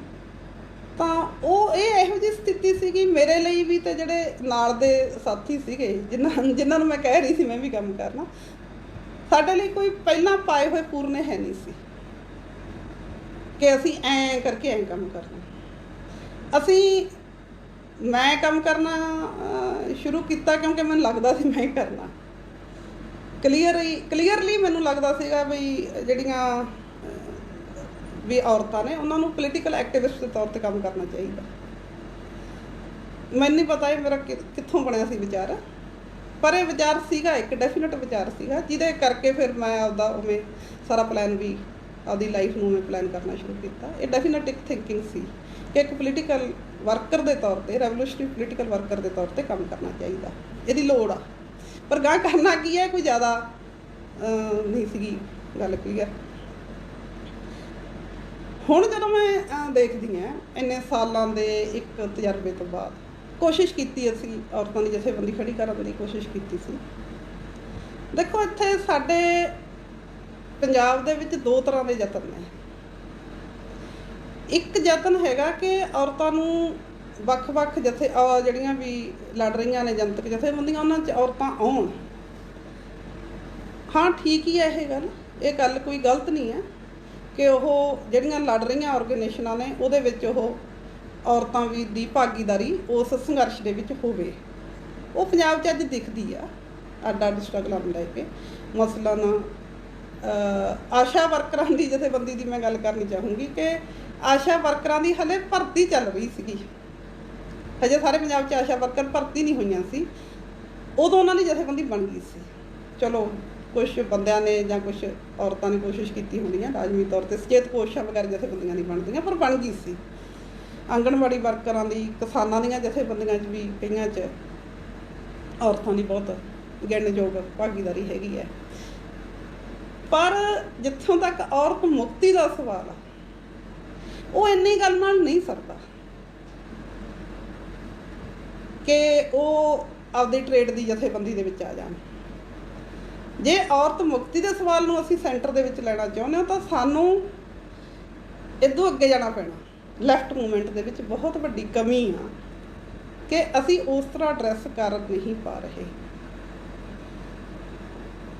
ਬਹੁਤ ਜ਼ਿਆਦਾ ਸਮਾਜ ਦੇ ਵਿੱਚ ਔਰਤਾਂ ਨੂੰ ਲੈ ਕੇ ਜੜਤ ਵਾਲਾ ਮਾਹੌਲ ਆ, ਉਹਦਾ ਡੈਫੀਨਿਟ ਤੌਰ 'ਤੇ ਅਸਰ ਜਥੇਬੰਦੀਆਂ ਦੇ ਅੰਦਰ ਵੀ ਹੈ। ਜਿਵੇਂ ਮੈਂ ਆਪਦੇ ਸ਼ੁਰੂ ਦੇ ਸਮੇਂ ਨੂੰ ਦੇਖਦੀ ਹਾਂ ਤਾਂ ਉਸ ਵੇਲੇ ਇਹ ਉਮੀਦ ਕੀਤੀ ਜਾਂਦੀ ਸੀਗੀ ਵੀ ਜਿਹੜੀ ਕੁੜੀ ਜਕਾਰਾ ਉਸ ਵੇਲੇ ਇੱਕ ਇਨਕਲਾਬੀ ਪੇਪਰ ਨਿਕਲਦਾ ਸੀ, ਜਿਹੜੀ ਕੁੜੀ ਜਕਾਰਾ ਪੜ੍ਹਦੀ ਆ ਉਹ ਬਸ ਇਨਕਲਾਬੀ ਹੈ, ਇਹ ਸਮਝਿਆ ਜਾਂਦਾ ਸੀਗਾ। ਤਾਂ ਇਹ ਕੋਈ ਮਤਲਬ ਇਹ ਕੋਈ ਇਨਕਲਾਬੀ ਹੋਣ ਦਾ ਮੀਟਰ ਦੇ ਰੱਖਣਾ ਜਾਂ ਸਮਝਣਾ ਜਾਂ ਚਲੋ ਭਾਵੇਂ ਉਹ ਹਾਸੇ ਮਖੌਲ 'ਚ ਵੀ ਗੱਲ ਚੱਲਦੀ ਹੋਵੇ, ਜਿਹਦਾ ਮਤਲਬ ਲੈਵਲ ਕਿੱਥੇ ਜੇ ਰੱਖ ਕੇ ਉਸ ਵੇਲੇ ਦੀ ਲਹਿਰ ਸੈਟਿਸਫਾਈਡ ਸੀਗੀ ਵੀ ਹਾਂ ਠੀਕ ਆ, ਕੋਈ ਮਾੜਾ ਮੋਟਾ ਲਿਟਰੇਚਰ ਜਿਹੜੀ ਕੁੜੀ ਪੜ੍ਹਦੀ ਆ ਉਹ ਵਧੀਆ, ਜਾਂ ਮਤਲਬ ਇਹ ਸਮਝਿਆ ਜਾਂਦਾ ਸੀ ਵੀ ਜਿਹੜੀਆਂ ਕੁੜੀਆਂ ਦੇ ਕੋਈ ਲਹਿਰ 'ਚ ਕੰਮ ਕਰਨ ਵਾਲੇ ਫੁੱਲ ਟਾਈਮਰ ਬੰਦੇ ਆ, ਉਹਨਾਂ ਨਾਲ ਵਿਆਹ ਹੋ ਜਾਂਦੇ ਆ, ਉਹ ਵਧੀਆ ਤਰੀਕੇ ਨਾਲ ਉਹਨਾਂ ਨੂੰ ਕੋਆਪਰੇਟ ਕਰਦੀਆਂ, ਉਹਨਾਂ ਨੂੰ ਰੋਕਦੀਆਂ ਨਹੀਂ, ਰੌਲਾ ਪਾਉਂਦੀਆਂ ਨਹੀਂ, ਘਰ ਚਲਾਉਂਦੀਆਂ, ਉਹ ਵਧੀਆ। ਤਾਂ ਉਹਨਾਂ ਦਾ ਇਹੋ ਜਿਹਾ ਰੋਲ ਆ ਜਿਹੜਾ ਉਹ ਸਮਝਿਆ ਜਾਂਦਾ ਸੀਗਾ ਵੀ ਇਹ ਰੋਲ ਜੇ ਕੋਈ ਕਰਦੀ ਆ ਕੁੜੀ ਤਾਂ ਉਹ ਵਧੀਆ, ਠੀਕ ਆ, ਉਹ ਮੂਵਮੈਂਟ ਦੀ ਮਤਲਬ ਸਮਝੋ ਇੱਕ ਹਿਸਾਬ ਨਾਲ ਉਹ ਵਧੀਆ ਹਿੱਸਾ ਮੂਵਮੈਂਟ ਦਾ। ਤਾਂ ਅਸਲ ਦੇ ਵਿੱਚ ਇਹ ਜਿਹੜਾ ਪੈਮਾਨਾ, ਇਹ ਪੈਮਾਨਾ ਗਲਤ ਸੀਗਾ, ਇਹ ਪੈਮਾਨਾ ਠੀਕ ਨਹੀਂ ਸੀਗਾ। ਇਹ ਪੈਮਾਨੇ ਨੂੰ ਰੱਖ ਕੇ ਅਸੀਂ ਹੋਰ 100 ਸਾਲ ਵੀ ਔਰਤਾਂ ਦੀ ਲਹਿਰ ਖੜੀ ਨਹੀਂ ਕਰ ਸਕਦੇ। ਮੈਂ ਨਹੀਂ ਕਹਿੰਦੀ ਵੀ ਅੱਜ ਵੀ ਸਥਿਤੀ ਉੱਥੇ ਖੜੀ ਆ, ਅੱਜ ਚੀਜ਼ਾਂ ਕੁਛ ਬਦਲੀਆਂ ਨੇ, ਖਾਸ ਕਰਕੇ ਜਿਹੜੀਆਂ ਦੋਨੇ ਯੂਨੀਵਰਸਿਟੀਆਂ ਨੇ, ਪੰਜਾਬੀ ਯੂਨੀਵਰਸਿਟੀ ਅਤੇ ਪੰਜਾਬ ਯੂਨੀਵਰਸਿਟੀ ਦੇ ਵਿੱਚ ਜਿਸ ਤਰ੍ਹਾਂ ਸਟੂਡੈਂਟ ਕੁੜੀਆਂ ਅੱਗੇ ਆਈਆਂ ਨੇ, ਜਿਸ ਤਰ੍ਹਾਂ ਉਹਨਾਂ ਨੇ ਇਹ ਜਿਹੜੇ ਪਿਤਰੀ ਸੱਤਾ ਨੂੰ ਲੈ ਕੇ ਅਤੇ ਹੋਰ ਸਾਰੇ ਜਿਹੜੇ ਸਵਾਲ ਆ ਉਹਨਾਂ ਨੂੰ ਐਡਰੈਸ ਕੀਤਾ, ਉਹਨਾਂ ਨੂੰ ਲੈ ਕੇ ਅਖਬਾਰਾਂ 'ਚ ਲਿਖਣ ਲੱਗੀਆਂ ਨੇ, ਸੋਚਣ ਲੱਗੀਆਂ, ਸਵਾਲ ਕਰਦੀਆਂ, ਸੈਮੀਨਾਰ ਕਰਦੀਆਂ, ਇਹ ਇੱਕ ਚੰਗੀ ਗੱਲ ਆ। ਮੈਂ ਤਾਂ ਆਪਣੀ ਜ਼ਿੰਦਗੀ 'ਚ ਪਹਿਲੀ ਵਾਰ ਇਸ ਤਰ੍ਹਾਂ ਦਾ ਪੰਜਾਬ ਦੇ ਵਿੱਚ ਦੇਖ ਰਹੀ ਹਾਂ, ਇਸ ਤੋਂ ਪਹਿਲਾਂ ਨਹੀਂ। ਇਸ ਤੋਂ ਪਹਿਲਾਂ ਤਾਂ ਮਤਲਬ ਮੈਂ ਖੁਦ, ਮੈਨੂੰ ਯਾਦ ਆ ਵੀ ਮੈਂ ਖੁਦ ਜਦੋਂ ਕੰਮ ਕਰਨਾ ਸ਼ੁਰੂ ਕੀਤਾ ਤਾਂ ਮੈਨੂੰ ਪਿੰਡਾਂ 'ਚ ਕਿਸਾਨ ਯੂਨੀਅਨ ਵਾਲੀ ਭੈਣ ਜੀ ਕਹਿੰਦੇ ਸੀ। ਈਵਨ ਅਸੀਂ ਔਰਤਾਂ ਦੀ ਜਥੇਬੰਦੀ ਵੀ ਬਣਾ ਲਈ ਸੀ, ਅਸੀਂ ਕਹਿੰਦੇ ਵੀ ਸੀ ਔਰਤਾਂ ਦੀ ਜਥੇਬੰਦੀ ਦੀ ਆਗੂ ਹੈ, ਫਿਰ ਵੀ ਮੈਨੂੰ ਬਸ ਕਿਸਾਨ ਯੂਨੀਅਨ ਵਾਲੀ ਭੈਣ ਜੀ ਸਮਝਿਆ ਜਾਂਦਾ ਸੀ, ਕਿਉਂਕਿ ਜ਼ਿਆਦਾ ਕਰਕੇ ਔਰਤਾਂ ਨੂੰ ਲਾਮਬੰਦ ਕਰਕੇ ਕਿਸਾਨ ਜਥੇਬੰਦੀ ਦੇ ਜਿਹੜੀ ਇਲਾਕੇ ਚੱਲ ਰਹੀ ਸਟਰਗਲ ਸੀ ਉਹਦੇ 'ਚ ਅਸੀਂ ਲੈ ਕੇ ਆਉਂਦੇ ਸੀਗੇ। ਤਾਂ ਇਹ ਸਵਾਲ ਆ ਜਿਹੜਾ, ਇਹ ਸਵਾਲ ਨੂੰ ਬਿਲਕੁਲ ਕਲੀਅਰ ਕੱਟ ਤੌਰ 'ਤੇ ਵਿਚਾਰਨ ਦੀ ਲੋੜ ਆ, ਕਿਉਂਕਿ ਸਮਾਜ ਆ ਜਿਹੜਾ ਇਹਨੂੰ ਅਸੀਂ ਕਹਿ ਰਹੇ ਹਾਂ ਕਿ ਜਮਹੂਰੀਕਰਨ ਕਰਨ ਦੀ ਲੋੜ ਆ। ਇਹ ਤਾਂ ਬਹੁਤ ਕੋਈ ਕੰਟਰੋਵਰਸੀ ਨਹੀਂ ਹੈਗੀ ਬਹੁਤੀ ਇਨਕਲਾਬੀ ਲਹਿਰ ਦੇ ਵਿੱਚ ਵੀ ਇਸ ਸਮਾਜ ਦਾ ਜਮਹੂਰੀਕਰਨ ਹੋਣਾ ਚਾਹੀਦਾ, ਇੱਥੋਂ ਜਗੀਰਦਾਰੀ ਖਤਮ ਹੋ ਜਾਣੀ ਚਾਹੀਦੀ, ਇੱਥੋਂ ਸਾਮਰਾਜ ਖਤਮ ਹੋ ਜਾਣਾ ਚਾਹੀਦਾ, ਇਹਦੇ ਕੋਈ ਬਹੁਤੀ ਕੰਟਰੋਵਰਸੀ ਨਹੀਂ ਹੈ। ਤਾਂ ਉਹ ਹੋਊਗਾ ਕਿਵੇਂ? ਤਾਂ ਇੱਕ ਬੁਨਿਆਦੀ ਕਿਸਮ ਦੀ ਚੇਂਜ ਆਉਣੀ ਆ, ਤਬਦੀਲੀ ਆਉਣੀ ਆ। ਅਤੇ ਲਾਮਬੰਦੀ ਕਿੱਥੇ ਹੋ ਰਹੀ ਆ? ਟਰੇਡ ਆਰਗੇਨਾਈਜੇਸ਼ਨਾਂ ਦੇ ਵਿੱਚ, ਅੱਧੀ ਆਬਾਦੀ ਦੀ। ਇਹ ਚੀਜ਼ ਸਾਨੂੰ ਐਡਰੈਸ ਕਰੇ ਬਿਨਾਂ ਸਰਨਾ ਨਹੀਂ। ਜੇ ਅਸੀਂ ਵਾਕਈ ਔਰਤਾਂ ਦੀ ਮੁਕਤੀ ਦਾ ਸਵਾਲ ਫੋਕਸ ਦੇ ਵਿੱਚ ਲੈ ਕੇ ਆਉਣਾ ਚਾਹੁੰਦੇ ਹਾਂ, ਘੱਟੋ ਘੱਟ ਫੋਕਸ 'ਚ ਨਹੀਂ ਲਿਆ ਸਕਦੇ ਤੂੰ, ਕਿਉਂਕਿ ਜਦੋਂ ਮੈਂ ਥੋੜ੍ਹਾ ਜ਼ਿਆਦਾ ਤਜਰਬਾ ਵੀ ਸਾਂਝਾ ਕਰਨਾ, ਜਦੋਂ ਅਸੀਂ ਔਰਤ ਜਥੇਬੰਦੀ ਬਣਾਈ ਤਾਂ ਇਹਨਾਂ ਸਵਾਲਾਂ 'ਤੇ ਖੋਜਣਾ ਸ਼ੁਰੂ ਕੀਤਾ ਸੀ। ਉਦੋਂ ਬੇਸ਼ੱਕ ਜ਼ਿਆਦਾ ਨਹੀਂ ਕੋਈ ਕਾਮਯਾਬੀ ਮਿਲੀ। ਜਦੋਂ ਅਸੀਂ ਇਹਨਾਂ ਸਵਾਲਾਂ 'ਤੇ ਖੋਜਣ ਰਹੇ ਸੀਗੇ ਤਾਂ ਜਿਹੜੀਆਂ ਔਰਤਾਂ ਨੂੰ ਭਰਤੀ ਕੀਤਾ, ਪਹਿਲੀ ਗੱਲ ਤਾਂ ਇਹ ਨਹੀਂ ਸਮਝ ਆਉਂਦੀ ਸੀ ਵੀ ਔਰਤਾਂ ਨੂੰ ਭਰਤੀ ਕਿਹੜੀਆਂ ਔਰਤਾਂ ਉਹ ਜਿਹੜੀਆਂ ਨੂੰ ਆਗੂ ਬਣਾ ਸਕਦੇ ਆ, ਕਿਉਂਕਿ ਕੰਮ ਜ਼ਿਆਦਾ ਪਿੰਡਾਂ 'ਚ ਕਿਸਾਨੀ 'ਚ ਕਰ ਰਹੇ ਸੀ। ਉੱਥੋਂ ਵੱਡੀ ਉਮਰ ਦੀਆਂ ਔਰਤਾਂ ਜਿਹੜੀਆਂ ਜ਼ਿਆਦਾ ਕਰਕੇ ਉਹ ਲਾਮਬੰਦ ਹੋ ਕੇ ਆ ਰਹੀਆਂ, ਜੰਗ ਏਜ ਦੀਆਂ ਕੁੜੀਆਂ ਨੂੰ ਕੋਈ ਆਉਣ ਨਹੀਂ ਦਿੰਦਾ, ਤਾਂ ਨੂੰਹਾਂ ਨੂੰ ਨਹੀਂ ਆਉਣ ਦਿੰਦੇ ਯੂਨੀਅਨ ਦੇ ਇਕੱਠਾਂ 'ਚ। ਉਸ ਵੇਲੇ ਚਲੋ ਹੁਣ ਥੋੜ੍ਹਾ ਫਰਕ ਪੈ ਗਿਆ, ਉਸ ਵੇਲੇ ਇਹ ਚੱਲ ਰਿਹਾ ਸੀਗਾ ਵੀ ਔਰਤਾਂ ਨੂੰ ਨਹੀਂ, ਵੱਡੀ ਜਿਹੜੀ ਉਮਰ ਦੀਆਂ ਔਰਤਾਂ ਸੀ ਉਹ ਆ ਰਹੀਆਂ ਸੀ। ਜੇ ਵੱਡੀ ਉਮਰ ਦੀਆਂ ਔਰਤਾਂ ਨਾਲ ਤੁਸੀਂ ਗੱਲ ਕਰੋ, ਉਹ ਐਕਚੁਅਲੀ ਇਹਨਾਂ ਵਿਚਾਰਾਂ 'ਤੇ ਖੁਦ ਇੰਨੀਆਂ ਜ਼ਿਆਦਾ ਪੱਕ ਚੁੱਕੇ ਹੁੰਦੇ ਆ ਉਦੋਂ ਤੱਕ, ਵੱਡੀ ਉਮਰ ਤੱਕ ਜਾਂਦੇ ਆ ਕਿ ਉਹ ਖੁਦ ਔਰਤ ਵਿਰੋਧੀ ਜਿਹੜੇ ਧਾਰਨਾਵਾਂ ਉਹਨੂੰ ਲਾਗੂ ਕਰ ਰਹੀਆਂ ਹੁੰਦੀਆਂ ਆਪਦੀਆਂ ਨੂੰਹਾਂ 'ਤੇ, ਆਪਦੀਆਂ ਕੁੜੀਆਂ 'ਤੇ, ਆਪਦੇ ਹੋਰ ਜਿੱਥੋਂ ਕਿਤੇ ਕੋਈ ਕਿਸੇ ਕੁੜੀ ਦਾ ਔਰਤ ਦਾ ਮਸਲਾ ਹੁੰਦਾ ਉੱਥੇ। ਤਾਂ ਉੱਥੇ ਇਹ ਇੱਕ ਪ੍ਰੋਬਲਮ ਆ, ਇੱਕ ਦਿੱਕਤ ਆ ਰਹੀ ਸੀਗੀ ਵੀ ਲੀਡਰਸ਼ਿਪ ਦੀ ਭਰਤੀ ਨਹੀਂ ਹੋ ਰਹੀ। मतलब सानू कमेटी बनाने 'ਚ दिक्कत आ रही है। कमेटी किहदी बनाई है? जे असी थोड़ा जिहा कोशिश की कि जिहड़े साडे साथी आ काम कर रहे आ उन्हां दे परिवारां 'ਚ थोड़ा जिहा वर्क करके देखिए, क्योंकि उत्थे मुकाबलतन प्रोग्रेसिव हुंदा माहौल, इह 'ਚ नहीं कोई रौला। ਤਾਂ ਉੱਥੋਂ ਵੀ ਥੋੜ੍ਹਾ ਬਹੁਤਾ ਅਸੀਂ ਵਰਕ ਕੀਤਾ, ਉੱਥੋਂ ਥੋੜ੍ਹਾ ਹੰਗਾਰਾ ਵੀ ਮਿਲਿਆ, ਉਹਨਾਂ ਦੇ ਲੈਵਲ ਦਾ ਵੀ ਥੋੜ੍ਹਾ ਫਰਕ ਵੀ ਸੀਗਾ ਕੁੜੀਆਂ ਦੇ। ਤਾਂ ਕਈ ਥਾਵਾਂ 'ਤੇ ਐਂ ਵੀ ਸਾਹਮਣੇ ਆਈ ਗੱਲ ਵੀ ਉਹ ਜਦੋਂ ਲਗਾਤਾਰ ਆਉਣ ਲੱਗ ਗਈਆਂ ਬਾਹਰ ਘਰਾਂ ਤੋਂ, ਤਾਂ ਉਹਨਾਂ ਦੇ ਦੁਆਲੇ ਇੱਕ ਕੰਮਾਂ ਦਾ ਜਾਲ ਬੁਣ ਦਿੱਤਾ ਜਾਂਦਾ ਸੀ। ਉਹ ਕੰਮਾਂ ਦਾ ਜਾਲ ਦੇ ਵਿੱਚ ਉਹਨਾਂ ਨੂੰ ਪਤਾ ਨਹੀਂ ਲੱਗਦਾ ਸੀ ਇਸ ਗੱਲ ਦਾ।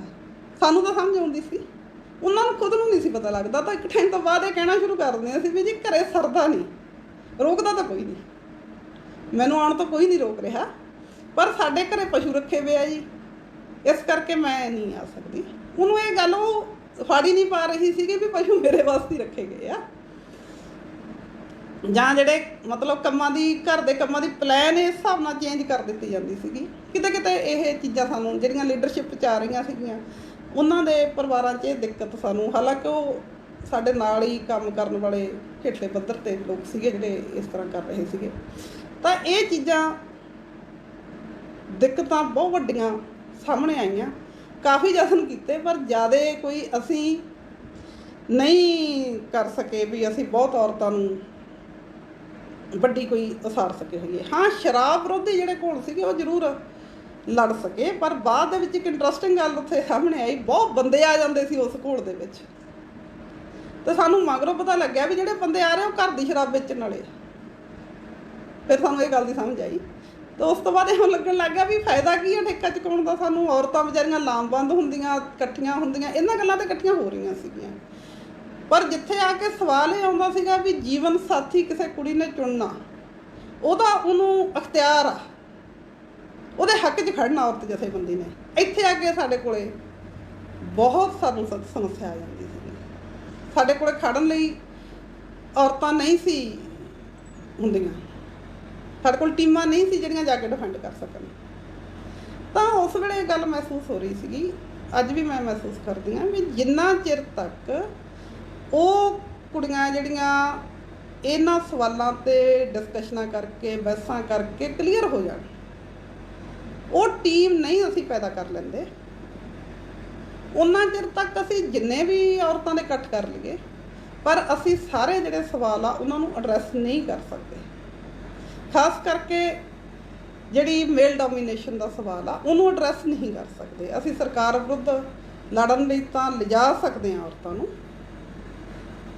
ਪਰ ਉੱਥੇ ਜਿਵੇਂ ਹੁਣ ਬਹੁਤ ਸਾਰੇ ਲੜਕੀਆਂ ਦੇ ਮਸਲੇ ਆ ਜਾਂਦੇ ਆ, ਸਹੁਰੇ ਤੰਗ ਕਰ ਰਹੇ ਆ ਜਾਂ ਮਤਲਬ ਇਸ ਤਰ੍ਹਾਂ ਦੇ ਇਸ਼ੂ ਹੁੰਦੇ ਆ, ਜਦੋਂ ਉਹਨਾਂ ਮਸਲਿਆਂ ਨੂੰ ਵੀ ਨਜਿੱਠਦੇ ਆ ਤਾਂ ਉੱਥੇ ਇਹੀ ਦਿੱਕਤ ਉੱਥੇ ਹੁੰਦੀ ਆ ਵੀ ਭਾਈ ਐਡਜਸਟ ਕਰ।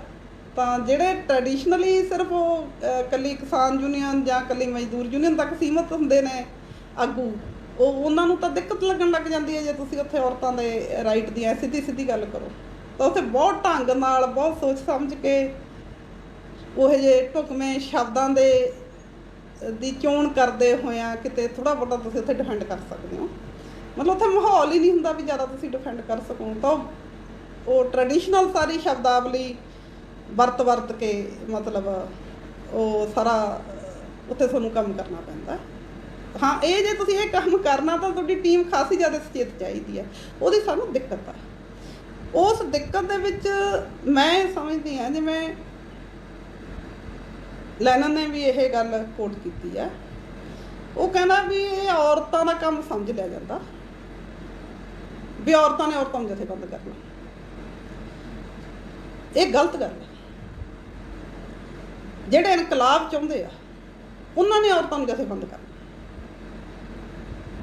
ਗੱਲ ਇਹ ਹੈ, ਇਹ ਏਜੰਡੇ 'ਤੇ ਨਹੀਂ ਹੈ ਚੀਜ਼ ਸਾਡੀ ਮੂਵਮੈਂਟ 'ਤੇ। ਇਹ ਮੈਨੂੰ ਕਹਿਣ 'ਚ ਕੋਈ ਦਿੱਕਤ ਨਹੀਂ ਹੈ। ਮੈਂ ਕਿਸੇ ਇੱਕ ਆਰਗੇਨਾਈਜੇਸ਼ਨ ਬਾਰੇ ਨਹੀਂ ਕਹਿ ਰਹੀ, ਮਤਲਬ ਮੈਂ ਟੋਟਲ ਪੰਜਾਬ ਦੀ ਮੂਵਮੈਂਟ ਬਾਰੇ ਮੋਟੇ ਤਰੀਕੇ ਨਾਲ ਸਾਰੀ ਗੱਲ ਕਰ ਰਹੀ ਹਾਂ। ਕਿਤੇ ਕੋਈ ਇੱਕ ਅੱਧਾ ਐਕਸੈਪਸ਼ਨਲ ਕੇਸ ਹੋ ਸਕਦਾ, ਮੋਟੇ ਤੌਰ ਦੇ ਉੱਤੇ ਜਿਹੜੀ ਪੰਜਾਬ ਦੀ ਮੂਵਮੈਂਟ ਆ ਉਹ ਇਸ ਚੀਜ਼ ਨੂੰ ਫੇਸ ਕਰ ਰਹੀ ਹੈ ਕਿ ਔਰਤਾਂ ਨੂੰ ਆਰਗੇਨਾਈਜ਼ ਕਰਨ ਦਾ ਔਰਤ ਮੁਕਤੀ ਦੇ ਐਂਗਲ ਤੋਂ, ਜਿਹਦੇ 'ਚ ਮਰਦ ਦਾਬੇ ਵਿਰੁੱਧ ਲੜਨਾ ਵੀ ਸ਼ਾਮਲ ਹੋਵੇ।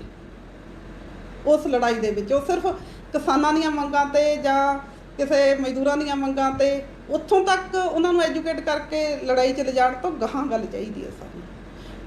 ਜਿਹੜੇ ਇਸ ਐਂਗਲ ਤੋਂ ਔਰਤਾਂ ਨੂੰ ਔਰਗੇਨਾਈਜ਼ ਕਰਨਾ ਉਹ ਹਾਲੇ ਤਕਰੀਬਨ ਨਹੀਂ ਹੈਗਾ, ਦਿਖਦਾ ਨਹੀਂ ਜ਼ਿਆਦਾ। ਸਿਰਫ ਆ ਯੂਨੀਵਰਸਿਟੀ ਵਾਲੀਆਂ ਕੁਛ ਉੱਭਰਵੀਆਂ ਚੀਜ਼ਾਂ ਦੋਨਾਂ ਯੂਨੀਵਰਸਿਟੀ ਦੀਆਂ ਦਿਖਦੀਆਂ ਨੇ, ਇੱਦੋਂ ਬਿਨਾਂ ਜ਼ਿਆਦਾ ਕਿਤੇ ਦਿਖਦਾ ਨਹੀਂ। ਘੱਟੋ ਘੱਟ ਰੂਰਲ ਜਿਹੜਾ ਪੰਜਾਬ ਆ ਉਹਦੇ 'ਚ ਇਹ ਚੀਜ਼ਾਂ ਹਾਲੇ ਨਹੀਂ ਦਿਖ ਰਹੀਆਂ। ਤਾਂ ਉਹਨਾਂ ਇਸ ਗੱਲ 'ਤੇ ਸਾਨੂੰ ਵਰਕ ਕਰਨ ਦੀ ਬਹੁਤ ਜ਼ਿਆਦਾ ਲੋੜ ਆ। ਤਾਂ ਮੈਂ ਇਹ ਗੱਲ ਕਹਿਣਾ ਚਾਹੁੰਦੀ ਹਾਂ ਕਿ ਘਰ ਦੇ ਵਿੱਚ ਸਾਡੇ ਇੱਥੇ ਪੰਜਾਬ 'ਚ ਵੀ ਸਾਨੂੰ ਇਹ ਗੱਲਾਂ ਰਿਕੋਗਨਾਈਜ਼ ਕਰਨੀਆਂ ਚਾਹੀਦੀਆਂ ਨੇ ਵੀ ਪਹਿਲੀ ਗੱਲ, ਕੁੜੀ ਨੂੰ ਬਰਥ ਦਾ ਰਾਈਟ ਨਹੀਂ, ਜਨਮ ਦਾ ਰਾਈਟ ਨਹੀਂ। ਦੂਜੀ ਗੱਲ, ਉਹਨੂੰ ਪ੍ਰੋਪਰਟੀ ਦਾ ਰਾਈਟ ਨਹੀਂ। ਤੀਜੀ ਗੱਲ, ਉਹਨੂੰ ਬਰਾਬਰ ਦੀ ਪੜ੍ਹਾਈ ਦੇ ਮੌਕੇ ਨਹੀਂ। ਚੌਥੀ ਗੱਲ, ਉਹਨੂੰ ਬਰਾਬਰ ਦੀ ਖੁਰਾਕ ਨਹੀਂ। ਪੰਜਵੀਂ ਗੱਲ, ਉਹਨੂੰ ਆਪਦੀ ਮਰਜ਼ੀ ਨਾਲ ਆਪਦੀ ਜ਼ਿੰਦਗੀ ਜਿਉਣ ਦਾ ਹੱਕ ਨਹੀਂ।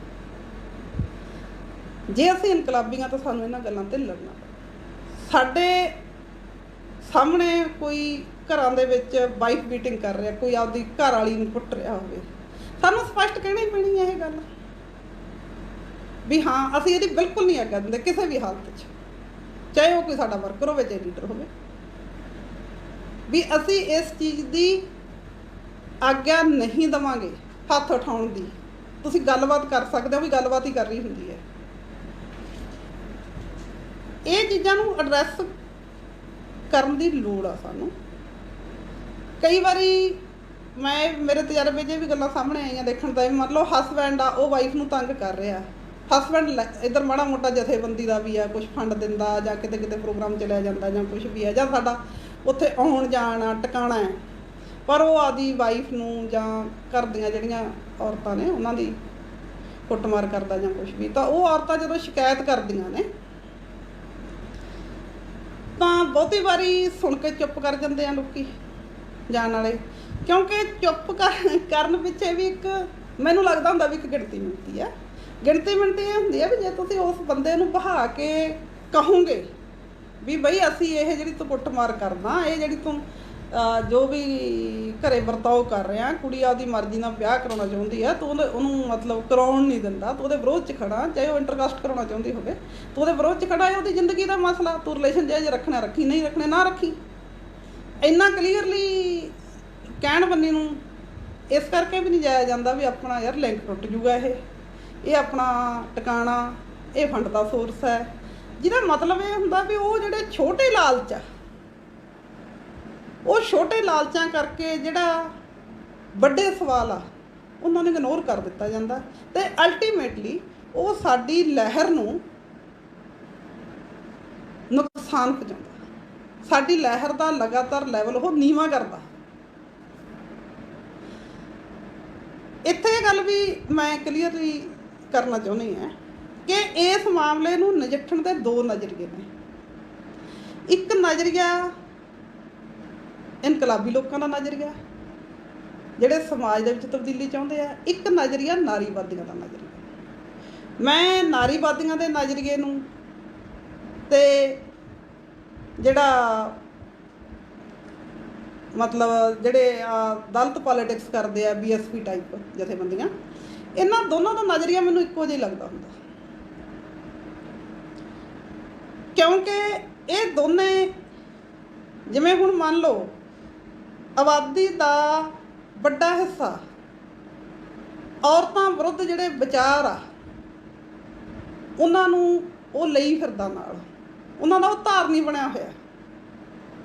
ਇੱਕ ਮਜ਼ਦੂਰ ਆ, ਉਹ ਸ਼ਰਾਬ ਪੀ ਕੇ ਉਹਦੇ ਘਰ ਵਾਲੀ ਨੂੰ ਕੁੱਟ ਦਿੰਦਾ ਹੈਗਾ, ਤਾਂ ਉਹ ਲੁੱਟਿਆ ਪੁੱਟਿਆ ਜਾਣ ਵਾਲਾ ਹੀ ਆ। ਤਾਂ ਉੱਥੇ ਸਾਨੂੰ ਦੋ ਗੱਲਾਂ ਸਾਹਮਣੇ ਆਉਂਦੀਆਂ ਨੇ। ਇੱਕ ਗੱਲ ਇਹ ਸਾਹਮਣੇ ਆਉਂਦੀ ਆ ਵੀ ਉਹ ਸੰਬੰਧਿਤ ਵਿਅਕਤੀ ਹੈ ਜਿਹੜਾ ਕੁੱਟ ਰਿਹਾ, ਇਕੱਲਾ ਉਹ ਹੈਗਾ ਅਤੇ ਉਹਦੇ ਖਿਲਾਫ ਸਟਰਗਲ ਕਰੋ। ਇਹ ਨਾਰੀਵਾਦੀਆਂ ਦਾ ਵਿਚਾਰ ਆ। ਮੈਂ ਸਮਝਦੀ ਇਹਦੇ ਨਾਲ ਮਸਲਾ ਹੱਲ ਨਹੀਂ ਹੁੰਦਾ। ਜੇ ਐਂ ਹੁੰਦਾ ਤਾਂ ਆਪਾਂ ਇਕੱਲੇ ਘਰ 'ਚ ਜਾ ਕੇ ਇਕੱਲੇ ਬੰਦੇ ਨਾਲ ਲੜ ਪੈਂਦੇ ਅਤੇ ਉਹ ਇਕੱਲਾ ਬੰਦਾ ਆਪਦੇ ਘਰੇ ਠੀਕ ਵਰਤਾਓ ਕਰਨ ਲੱਗ ਪੈਂਦਾ ਅਤੇ ਮਸਲਾ ਹੱਲ ਹੋ ਜਾਂਦਾ। ਇਹ ਐਂ ਨਹੀਂ ਹੋ ਸਕਦਾ, ਇਹ ਗਲਤ ਵਿਚਾਰ। ਇਹ ਉਹੋ ਜਿਹੇ ਵਿਚਾਰ ਆ ਜਿਵੇਂ BSP ਵਰਗੀਆਂ ਆਰਗੇਨਾਈਜੇਸ਼ਨਾਂ ਜਿਹੜੀਆਂ ਦਲਿਤਾਂ ਨਾਲ ਜਿਹੜਾ ਸਮਾਜਿਕ ਖੇਤਰ 'ਚ ਵਿਤਕਰਾ ਹੋ ਰਿਹਾ ਉਹਦੇ 'ਤੇ ਬਹੁਤ ਹੀ ਜ਼ੋਰ ਲਾ ਬੋਲਦੀਆਂ, ਅਤੇ ਜਦੋਂ ਜ਼ਮੀਨ ਦਾ ਜਾਂ ਮਾਲਕੀ ਦਾ ਮਸਲਾ ਆਉਂਦਾ ਉਦੋਂ ਉਹ ਉਸ ਸਟਰਗਲ 'ਚ ਕਿਤੇ ਦਿਖਦੀਆਂ ਨਹੀਂ। ਇਹੀ ਗੱਲ ਇੱਥੇ ਹੈ ਸਾਡੇ ਲਈ, ਜਾਂ ਜੋ ਮੇਰਾ ਵੀ ਐਕਸਪੀਰੀਅੰਸ ਹੈ, ਤਜਰਬਾ ਹੈ, ਬਹੁਤ ਸਾਰੀਆਂ ਫੈਮਲੀਆਂ ਜਿਹੜੀਆਂ ਸਾਡੇ ਨਾਲ ਜੁੜਦੀਆਂ ਨੇ ਉਹਨਾਂ ਦੇ ਘਰਾਂ 'ਚ ਇਹੋ ਜਿਹੀਆਂ ਪ੍ਰੋਬਲਮਾਂ ਹੁੰਦੀਆਂ, ਉਹ ਲੈ ਕੇ ਆਉਂਦੇ ਆ ਸਾਰਾ ਕੁਛ, ਪਰ ਅਸੀਂ ਉੱਥੇ ਜਾ ਕੇ ਉਹ ਚੀਜ਼ਾਂ ਨੂੰ ਬੰਦ ਕਰਾਉਣ ਦਾ ਤਰੀਕਾ ਇਹ ਹੈ ਕਿ ਇਹ ਚੀਜ਼ਾਂ ਨੂੰ ਹਰ ਜਿਹੜਾ ਸਾਡੇ ਨਾਲ ਜੁੜ ਰਿਹਾ ਮਰਦ ਆ ਉਹਨੂੰ ਅਤੇ ਔਰਤ ਨੂੰ ਦੋਨਾਂ ਨੂੰ ਇਨਕਲਾਬ ਲਈ ਐਜੂਕੇਟ ਕਰਨਾ, ਉਹਨਾਂ ਨੂੰ ਦੱਸਣਾ ਕਿ ਤੁਹਾਡੇ ਦੋਸਤ ਕੌਣ ਆ, ਦੁਸ਼ਮਣ ਕੌਣ ਆ। ਤੁਸੀਂ ਜਿਹੜੀ ਆ ਕੁੱਟਮਾਰ ਕਰ ਰਹੇ ਹੋ, ਦੁਸ਼ਮਣ ਜਮਾਤਾਂ ਦੀ ਪੋਲੀਟਿਕਸ ਆ, ਉਹਨਾਂ ਦੀ ਵਿਚਾਰਧਾਰਾ, ਇਹ ਸਾਡੀ ਵਿਚਾਰਧਾਰਾ ਨਹੀਂ ਹੈ।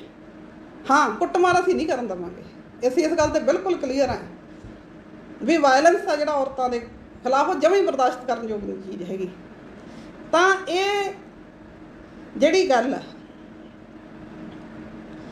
ਜਿਹੜਾ ਪਿਓਰਲੀ ਸਿਰਫ ਇਕੱਲਾ ਆਈਸੋਲੇਟ ਕਰਕੇ ਮਰਦ ਦਾਬੇ ਦੇ ਖਿਲਾਫ ਹੀ ਇਕੱਲੀ ਲੜਾਈ ਆ, ਉਹ ਸਮਾਜ ਨੂੰ ਕਿਤੇ ਲੈ ਕੇ ਨਹੀਂ ਜਾ ਸਕਦੀ। ਸਾਡੇ ਲਈ ਜ਼ਰੂਰੀ ਇਹ ਆ ਵੀ ਉਹਨਾਂ ਦੇ ਵਿਚਾਰਾਂ ਨੂੰ ਅਸੀਂ ਬਦਲੀਏ, ਰੈਵੋਲੂਸ਼ਨਾਈਜ਼ ਕਰੀਏ ਉਹਨਾਂ ਦੇ ਵਿਚਾਰਾਂ ਨੂੰ, ਚਾਹੇ ਉਹ ਘਰ ਦੇ ਮਰਦ ਆ ਜਾਂ ਔਰਤਾਂ।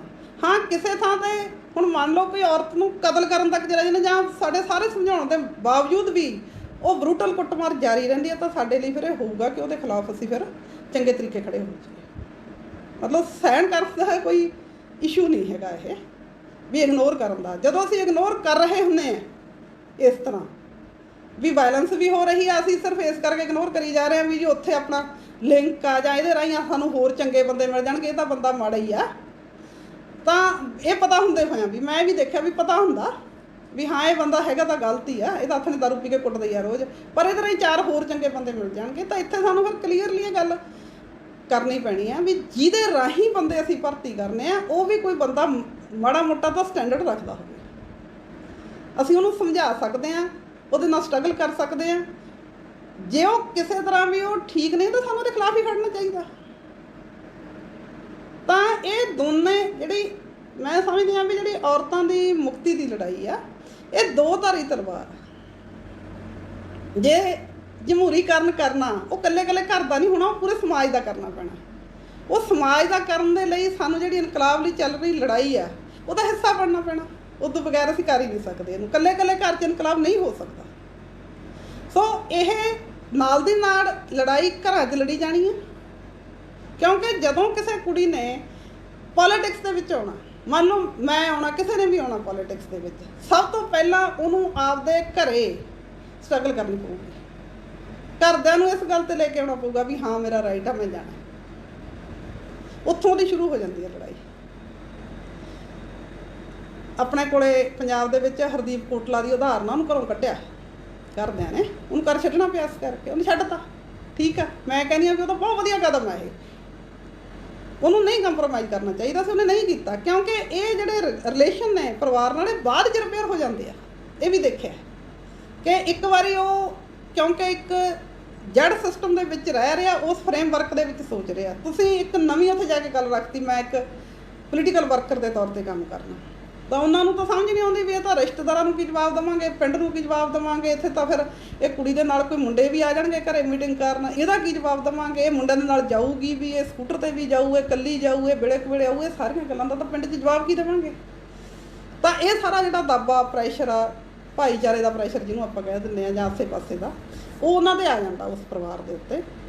ਤਾਂ ਉਹ ਖੁਦ ਵੀ ਉਹਨਾਂ ਵਿਚਾਰਾਂ ਦੇ ਧਾਰ ਨਹੀਂ ਹੁੰਦੇ, ਉਹਦੇ ਖਿਲਾਫ ਲੜਨਾ ਤਾਂ ਚਾਹੁੰਦੇ ਨਹੀਂ, ਉਹਨਾਂ ਨੂੰ ਆਪ ਨੂੰ ਖੁਦ ਨੂੰ ਵੀ ਲੱਗਦਾ ਹੁੰਦਾ ਵੀ ਇਹਦੇ 'ਚ ਖਤਰੇ ਆ। ਤਾਂ ਉਹ ਸਾਰੀਆਂ ਚੀਜ਼ਾਂ ਜਿਹੜੀਆਂ ਰਲ ਮਿਲ ਕੇ ਉਹਨੂੰ ਰੋਕਦੀਆਂ, ਪਹਿਲਾ ਇਮਤਿਹਾਨ ਉੱਥੇ ਸ਼ੁਰੂ ਹੋ ਜਾਂਦਾ ਵੀ ਉੱਥੇ ਉਹ ਲੜਾਈ ਲੜ ਸਕਦੀ ਕਿ ਨਹੀਂ ਲੜ ਸਕਦੀ।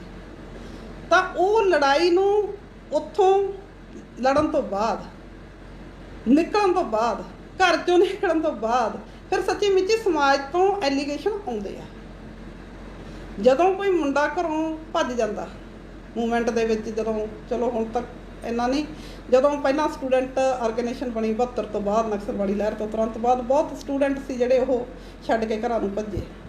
ਤਾਂ ਉਹ ਘਰਾਂ ਨੂੰ ਭੱਜੇ, ਇਨਕਲਾਬੀ ਲਹਿਰ 'ਚ ਰਲ ਗਏ, ਪੁਲਿਸ ਪਰਿਵਾਰਾਂ 'ਤੇ ਜ਼ਬਰ ਕਰੂਗੀ, ਇਹਨਾਂ ਨੂੰ ਰੋਕੋ, ਇਹ ਇੰਨਾ ਹੀ ਫਰੇਮਵਰਕ ਸੀ ਉਸ ਗੱਲ ਦਾ। ਪਰ ਜਦੋਂ ਕੋਈ ਕੁੜੀ ਜਾਂਦੀ ਹੈ ਤਾਂ ਉਹਦੇ ਨਾਲ ਚੀਜ਼ਾਂ ਹੋਰ ਜੁੜ ਜਾਂਦੀਆਂ ਨੇ, ਉਹਦੇ ਨਾਲ ਇੱਜ਼ਤ, ਉਹਦੇ ਨਾਲ ਜੋ ਸੈਟਅਪ ਹੁੰਦਾ ਸਾਰਾ, ਉਹ ਇੱਕ ਵਾਰੀ ਸਾਰਾ ਸ਼ੇਕ ਹੋ ਜਾਂਦਾ, ਹਿੱਲ ਜਾਂਦਾ ਉਹ। ਤਾਂ ਉਹ ਜਦੋਂ ਸਾਰਾ ਸਿਸਟਮ ਹਿਲਦਾ ਤਾਂ ਉਹ ਸਿਸਟਮ ਨੂੰ ਹਿਲਾਉਣਾ ਜਿਹੜਾ, ਅਤੇ ਉਹਦਾ ਜਿਹੜਾ ਪ੍ਰੈਸ਼ਰ ਆ, ਉਹ ਸੰਬੰਧਿਤ ਉਸ ਔਰਤ 'ਤੇ ਆਉਂਦਾ। ਘਰ 'ਚ ਲੜਾਈ ਤੋਂ ਬਾਅਦ ਉਹਨੂੰ ਸਮਾਜ ਦੇ ਵਿੱਚੋਂ ਜਿਹੜੀ ਲੜਾਈ ਆਉਂਦੀ ਆ, ਉੱਥੇ ਉਹ ਲੜਨੀ ਪੈਂਦੀ ਆ, ਉਹ ਲੜਨੀ ਚਾਹੀਦੀ ਆ। ਉਸ ਤੋਂ ਬਾਅਦ ਜਿਸ ਆਰਗੇਨਾਈਜੇਸ਼ਨ 'ਚ ਉਹ ਆ ਜਾਂਦੀ ਹੈ, ਉਹ ਆਰਗੇਨਾਈਜੇਸ਼ਨ ਵੀ ਆਖਰਕਾਰ ਸਮਾਜ 'ਚੋਂ ਆਏ ਹੋਏ ਲੋਕਾਂ ਦੀ ਬਣੀ ਹੁੰਦੀ ਆ, ਉੱਥੇ ਵੀ ਉਹ ਵਿਚਾਰ ਹੁੰਦੇ ਆ। ਇਹਦੀ ਮੈਂ ਤੁਹਾਨੂੰ ਇੱਕ ਉਦਾਹਰਨ ਸੁਣਾ ਦਿੰਦੀ ਹਾਂ ਕਿ ਮੈਂ ਇਹ ਗੱਲ ਤਾਂ ਬਹੁਤ ਸ਼ੁਰੂ ਤੋਂ ਕਰਤਾ ਸੀਗਾ, ਬਗਾਵਤ ਕਰਤੀ ਸੀ ਕਿ ਮੈਂ ਜੇ ਮੀਟਿੰਗ ਸਾਡੇ ਘਰੇ ਹੋਣੀ ਆ ਤਾਂ ਇਹ ਨਹੀਂ ਹੈਗਾ ਵੀ ਮੈਂ ਸਾਰਿਆਂ ਨੂੰ ਰੋਟੀ ਖਵਾਉਣੀ ਹੈ, ਮੈਥੋਂ ਇਹ ਆਸ ਮਤ ਕਰੋ। ਹਾਂ, ਇਹ ਗੱਲ ਤਾਂ ਮੈਂ ਪੱਕੀ ਰਹੀ ਵੀ ਠੀਕ ਆ, ਮੀਟਿੰਗ ਬੰਦ ਹੋਊਗੀ, ਸਾਰੇ ਜਣੇ ਨਾਲ ਲੱਗਣਗੇ, ਫਿਰ ਰੋਟੀ ਬਣੂਗੀ। ਜੇ ਮੈਂ ਕਿਤੇ ਹੋਰ ਵੀ ਜਾਊਂਗੀ ਤਾਂ ਇਹ ਨਹੀਂ ਵੀ ਮੈਥੋਂ ਉਮੀਦ ਕੀਤੀ ਜਾਵੇ ਵੀ ਮੈਂ ਚਾਹ ਬਣਾ ਕੇ ਦੂੰਗੀ ਸਾਰਿਆਂ ਨੂੰ। ਆਮ ਤੌਰ 'ਤੇ ਇਹ ਉਸ ਹੁਣ ਥੋੜ੍ਹਾ ਘੱਟ ਗਿਆ, ਪਹਿਲਾਂ ਇਹ ਚੱਲਦਾ ਸੀ ਵੀ ਜੇ ਕੋਈ ਕੁੜੀ ਹੈਗੀ ਤਾਂ ਨਾਲ ਉਹੀ ਕਰੂਗੀ ਇਹ ਸਾਰਾ ਕੰਮ। ਤਾਂ ਮੇਰਾ ਤਾਂ ਸਪਸ਼ਟ ਸੀ ਮੈਂ ਤਾਂ ਕਰਨਾ ਨਹੀਂ, ਤਾਂ ਇਸ ਕਰਕੇ ਥੋੜ੍ਹਾ ਜਿਹਾ ਮੇਰਾ ਨਕਸ਼ਾ ਬਣ ਗਿਆ ਵੀ ਕਿਚਨ 'ਚ ਕੋਈ ਕੰਮ ਨਹੀਂ ਕਰਦੀ। ਅਤੇ ਇੱਕ ਵਾਰੀ ਬਹੁਤ ਲੇਟ ਰਾਤ ਨੂੰ ਮੈਂ ਅਤੇ ਕੁਛ ਸਾਥੀ ਸਾਡੇ ਘਰੇ ਪਹੁੰਚੇ ਅਤੇ ਐਂ ਹੋਇਆ ਵੀ ਚਾਹ ਪੀਏ, ਅਤੇ ਮੈਨੂੰ ਸਵਾਲ ਪੁੱਛਿਆ, ਉਹ ਪਹਿਲੀ ਵਾਰੀ ਸ਼ਾਇਦ ਸਾਡੇ ਘਰੇ ਆਏ ਸੀ, ਕਹਿੰਦੇ ਤੁਹਾਨੂੰ ਚਾਹ ਬਣਾਉਣੀ ਆਉਂਦੀ ਆ। ਤਾਂ ਮੈਂ ਹੈਰਾਨ ਹੋਈ ਇਸ ਗੱਲ ਨੂੰ ਲੈ ਕੇ ਵੀ ਅੱਛਾ ਐਂ ਵੀ ਸੋਚਿਆ ਜਾ ਸਕਦਾ ਵੀ ਅਸੀਂ ਇੱਕ ਲੋਅਰ ਮਿਡਲ ਕਲਾਸ ਫੈਮਿਲੀ ਹਾਂ, ਸਾਨੂੰ ਕੌਣ ਬਣਾ ਕੇ ਦਊਗਾ, ਅਸੀਂ ਤਾਂ ਆਪ ਹੀ ਬਣਾਵਾਂਗੇ। ਸਾਡੇ ਕੋਲ ਅਸੀਂ ਅਫੋਰਡ ਹੀ ਨਹੀਂ ਕਰ ਸਕਦੇ ਵੀ ਅਸੀਂ ਕੋਈ ਐਂ ਰੱਖ ਲਈਏ ਵੀ ਜਿਹੜਾ ਹਰ ਵੇਲੇ ਸਾਡੀ ਸੇਵਾ 'ਚ ਹਾਜ਼ਰ ਰਹੇ, ਬਣਾ ਦੇਈ ਜਾਵੇ ਸਾਨੂੰ। ਤਾਂ ਇਹ ਚੀਜ਼ਾਂ ਜਿਹੜੀਆਂ ਤੁਹਾਡੇ ਬਾਰੇ ਤੁਹਾਡੇ ਪਿੱਠ ਪਿੱਛੇ ਗੱਲਾਂ ਹੁੰਦੀਆਂ ਵੀ ਇਹ ਰਸੋਈ ਦਾ ਕੰਮ ਨਹੀਂ ਜਾਣਦੀ ਹੋਣੀ, ਤਾਂ ਤੁਹਾਨੂੰ ਇਹ ਤਾਂ ਸਟਰਗਲ ਕਰਨੀ ਪੈਂਦੀ ਆ, ਕਿਸੇ ਗੱਲ 'ਤੇ ਫਿਰ ਅੜਨਾ ਪੈਂਦਾ ਵੀ ਹਾਂ ਨਹੀਂ ਮੈਂ ਨਹੀਂ ਕਰਨਾ, ਇਹ ਤੁਸੀਂ ਜੋ ਸੋਚਣਾ ਸੋਚੋ, ਕੋਈ ਗੱਲ ਨਹੀਂ, ਇਹ ਮੈਂ ਨਹੀਂ ਕਰਨਾ। ਤਾਂ ਇਹ ਚੀਜ਼ਾਂ ਕੁਛ ਤੋੜਨੀਆਂ ਵੀ ਪੈਂਦੀਆਂ ਨੇ, ਕੁਛ ਚੀਜ਼ਾਂ 'ਤੇ ਤੁਹਾਨੂੰ ਜ਼ੋਰ ਲਾਉਣਾ ਪੈਂਦਾ ਤਾਂ ਕਿ ਤੁਸੀਂ ਨਿਖੜੀ ਨਾ ਜਾਵੋ। ਆਮ ਤੋਂ ਵੱਧ ਕੰਮ ਕਰਨੇ ਪੈਂਦੇ ਆ, ਜਿੰਨੇ ਰੂਟੀਨ 'ਚ ਕੰਮ ਹੋ ਰਹੇ ਹੁੰਦੇ ਉਦੋਂ ਜ਼ਿਆਦਾ ਕੰਮ ਕਰਨੇ ਪੈਂਦੇ ਆ, ਤਾਂ ਕਿ ਥੋੜ੍ਹਾ ਜਿਹਾ ਸਮਾਜ ਤੁਹਾਨੂੰ ਪ੍ਰਵਾਨ ਕਰੇ। ਜੇ ਤੁਸੀਂ ਲੋਕਾਂ ਦੇ ਘਰਾਂ 'ਚ ਜਾਂਦੇ ਹੋ ਤਾਂ ਉਹਨਾਂ ਨੂੰ ਐਂ ਨਾ ਲੱਗੇ ਵੀ ਆਉਣ ਸਾਰੇ ਇਹ ਇੱਥੇ ਪਤਾ ਨਹੀਂ ਕੀ ਭੁਚਾਲ ਜਾ ਜੂਗਾ ਇਹਦੇ ਆਉਣ ਨਾਲ। ਤਾਂ ਉਹ ਜੇ ਹੋ ਜੂਗਾ ਤਾਂ ਫਿਰ ਤਾਂ ਦਿੱਕਤ ਹੋ ਜਾਂਦੀ ਆ, ਤੇ ਕੰਮ ਨਹੀਂ ਕਰ ਪਾਉਂਦੇ। ਤਾਂ ਉਹ ਚੀਜ਼ਾਂ ਨੂੰ ਵੀ ਥੋੜ੍ਹਾ ਠੀਕ ਠਾਕ ਰੱਖਣ ਲਈ ਤੁਹਾਨੂੰ ਐਕਸਟਰਾ ਵਾਧੂ ਮਿਹਨਤ ਆ ਜਿਹੜੀ ਉਹ ਕਰਨੀ ਪੈਂਦੀ ਹੈ। ਬੇਸ਼ੱਕ ਤੁਸੀਂ ਆਪਦੇ ਵਿਚਾਰਾਂ ਨੂੰ ਨਹੀਂ ਬਦਲਦੇ, ਪਰ ਉੱਥੇ ਤੁਸੀਂ ਕਿਸ ਵੇਲੇ ਕਿੰਨਾ ਕੁ ਆਪਦੇ ਵਿਚਾਰ ਐਕਸਪ੍ਰੈਸ ਕਰ ਸਕਦੇ ਹੋ, ਉਹ ਦੇਖਣੀ ਪੈਂਦੀ ਹੈ ਚੀਜ਼। ਇਹ ਨਹੀਂ ਹੁੰਦਾ ਕਿ ਤੁਸੀਂ 100% ਹੀ ਜਾ ਕੇ ਪਹਿਲੇ ਦਿਨ ਗਏ ਕਿਸੇ ਘਰ 'ਚ ਅਤੇ ਸਾਰਾ ਕੁਝ ਜਾ ਕੇ ਤੁਸੀਂ ਫਟਾਫਟ ਉੱਥੇ ਦੱਸ ਦੋਗੇ ਤਾਂ ਫਿਰ ਅਗਲੀ ਵਾਰੀ ਨਹੀਂ ਤੁਸੀਂ ਉੱਥੇ ਜਾ ਸਕਦੇ। ਸੋ ਇਹ ਜਿਹੜੀਆਂ ਸਮੱਸਿਆਵਾਂ ਨੇ ਇਹ ਹੈਗੀਆਂ ਸਾਡੇ ਮੂਵਮੈਂਟ ਦੇ ਵਿੱਚ, ਅੱਜ ਵੀ ਹੈਗੀਆਂ ਨੇ। ਪਰ ਜੇ ਅਸੀਂ ਇਹਨਾਂ ਚੀਜ਼ਾਂ ਨੂੰ ਠੀਕ ਐਡਰੈਸ ਕਰ ਰਹੇ ਹੋਈਏ ਤਾਂ ਇਹਦਾ ਪਤਾ ਲੱਗ ਜਾਂਦਾ ਸਾਨੂੰ ਕਿ ਅਸੀਂ ਠੀਕ ਐਡਰੈਸ ਕਰ ਰਹੇ ਹਾਂ। ਜਿਵੇਂ ਮੈਂ ਦੇਖਦੀ ਹਾਂ, ਮੈਂ ਬਹੁਤ ਪਰਿਵਾਰਾਂ 'ਚ ਜਾਂਦੀ ਹਾਂ, ਈਵਨ ਕਿ ਜਿਸ ਆਰਗੇਨਾਈਜੇਸ਼ਨ 'ਚ ਮੈਂ ਆ ਉਸ ਤੋਂ ਬਗੈਰ ਦੂਜੀਆਂ ਆਰਗੇਨਾਈਜੇਸ਼ਨਾਂ 'ਚ ਜਿਹੜੀਆਂ ਕੁਛ ਕੰਮ ਕਰਨ ਵਾਲੀਆਂ ਕੁੜੀਆਂ ਕਈ ਵਾਰੀ ਉਹ ਵੀ ਕੰਟੈਕਟ ਕਰਦੀਆਂ ਨੇ ਵੀ ਆਹ ਸਾਨੂੰ ਦਿੱਕਤ ਆ ਰਹੀ ਆ, ਸਾਡੀ ਗੱਲ ਨਹੀਂ ਸੁਣੀ ਜਾ ਰਹੀ, ਸਾਡੀ ਆਰਗੇਨਾਈਜੇਸ਼ਨ 'ਚ ਗੱਲ ਨਹੀਂ ਸੁਣੀ ਜਾ ਰਹੀ, ਜਾਂ ਸਾਡੀ ਫੈਮਿਲੀ ਦਾ ਮਸਲਾ ਇਹਨੂੰ ਇਗਨੋਰ ਕੀਤਾ ਜਾ ਰਿਹਾ। ਤਾਂ ਉੱਥੇ ਵੀ ਹੁੰਦਾ ਵੀ ਹੈਲਪ ਕਰਨੀ ਆ, ਉਹਦਾ ਮਸਲਾ ਇਹ ਨਹੀਂ ਹੁੰਦਾ ਕਿ ਉਹਦੀ ਆਰਗੇਨਾਈਜੇਸ਼ਨ ਛਡਾਉਣੀ ਆ, ਉਹ ਨਹੀਂ ਮਸਲਾ ਹੋਣਾ ਚਾਹੀਦਾ, ਨਾ ਹੀ ਹੁੰਦਾ। ਤਾਂ ਉੱਥੇ ਵੀ ਜਾ ਕੇ ਤੁਹਾਨੂੰ ਜਿਵੇਂ ਕਹਿੰਦੇ ਆ ਕਿ ਸੋਹਣੇ ਤਰੀਕੇ ਨਾਲ ਉਹ ਚੀਜ਼ਾਂ ਨੂੰ ਹੱਲ ਕਰਨ ਦਾ ਬਲ, ਆਪਦੀ ਗੱਲ ਨੂੰ ਵੀ ਪੂਰਾ ਕਾਇਮ ਰੱਖਣਾ, ਪਰ ਉਹ ਕਿਹੜੇ ਸ਼ਬਦਾਂ 'ਚ ਕਿਹੜੀਆਂ ਗੱਲਾਂ ਦੇ ਉੱਤੇ ਲਕੀਰ ਖਿੱਚਣੀ ਅਤੇ ਕਿਹੜੀਆਂ 'ਤੇ ਨਹੀਂ ਖਿੱਚਣੀ, ਇਹ ਖਾਸਾ ਸਿੱਖਣ ਸਿਖਾਉਣ ਦਾ ਮਸਲਾ ਰਹਿੰਦਾ। ਤਾਂ ਇਸ ਤਰ੍ਹਾਂ ਇਹ ਜਿਹੜੀਆਂ ਚੀਜ਼ਾਂ ਨੇ ਇੱਥੇ ਸਾਡੇ ਮੂਵਮੈਂਟ ਦੇ ਅੰਦਰ ਚੱਲ ਰਹੀਆਂ ਨੇ। ਪਰ ਇਹ ਦੇਖੋ ਬਹੁਤ ਵੱਡੀ ਮੈਂ ਸਮਝਦੀ ਹਾਂ ਵੀ ਕਮੀ ਆ ਸਾਡੀ ਲਹਿਰ ਦੀ। ਮੈਂ ਵੀ ਉਹਦੇ ਵਿੱਚ ਹੀ ਹਾਂ, ਮੈਂ ਕੋਈ ਬਾਹਰ ਨਹੀਂ, ਮੇਰੀ ਆਰਗੇਨਾਈਜੇਸ਼ਨ ਵੀ ਉਹ ਤੋਂ ਬਾਹਰ ਨਹੀਂ। ਪੰਜਾਬ ਦੀ ਪੂਰੀ ਮੂਵਮੈਂਟ ਹੀ ਇਸ ਗੱਲ 'ਤੇ ਕਹਿ ਨਹੀਂ ਸਕਦੇ ਕੋਈ ਹੱਥ ਖੜ੍ਹਾ ਕਰਕੇ ਵੀ ਹਾਂ ਠੀਕ ਆ ਜੀ ਅਸੀਂ ਤਾਂ ਮਤਲਬ ਬਹੁਤ ਐਡਰੈਸ ਕਰਤੇ ਔਰਤਾਂ ਦੇ ਇਸ਼ੂ, ਨਹੀਂ ਹੋ ਰਹੇ। ਠੀਕ ਆ, ਟ੍ਰੇਡ ਜਥੇਬੰਦੀਆਂ ਦੇ ਵਿੱਚ ਔਰਤਾਂ ਦੀ ਹਿੱਸੇਦਾਰੀ ਹੋ ਰਹੀ ਹੈ, ਇਹ ਵਧੀਆ ਗੱਲ ਹੈਗੀ ਆ, ਇਹ ਚੰਗੀ ਗੱਲ ਆ।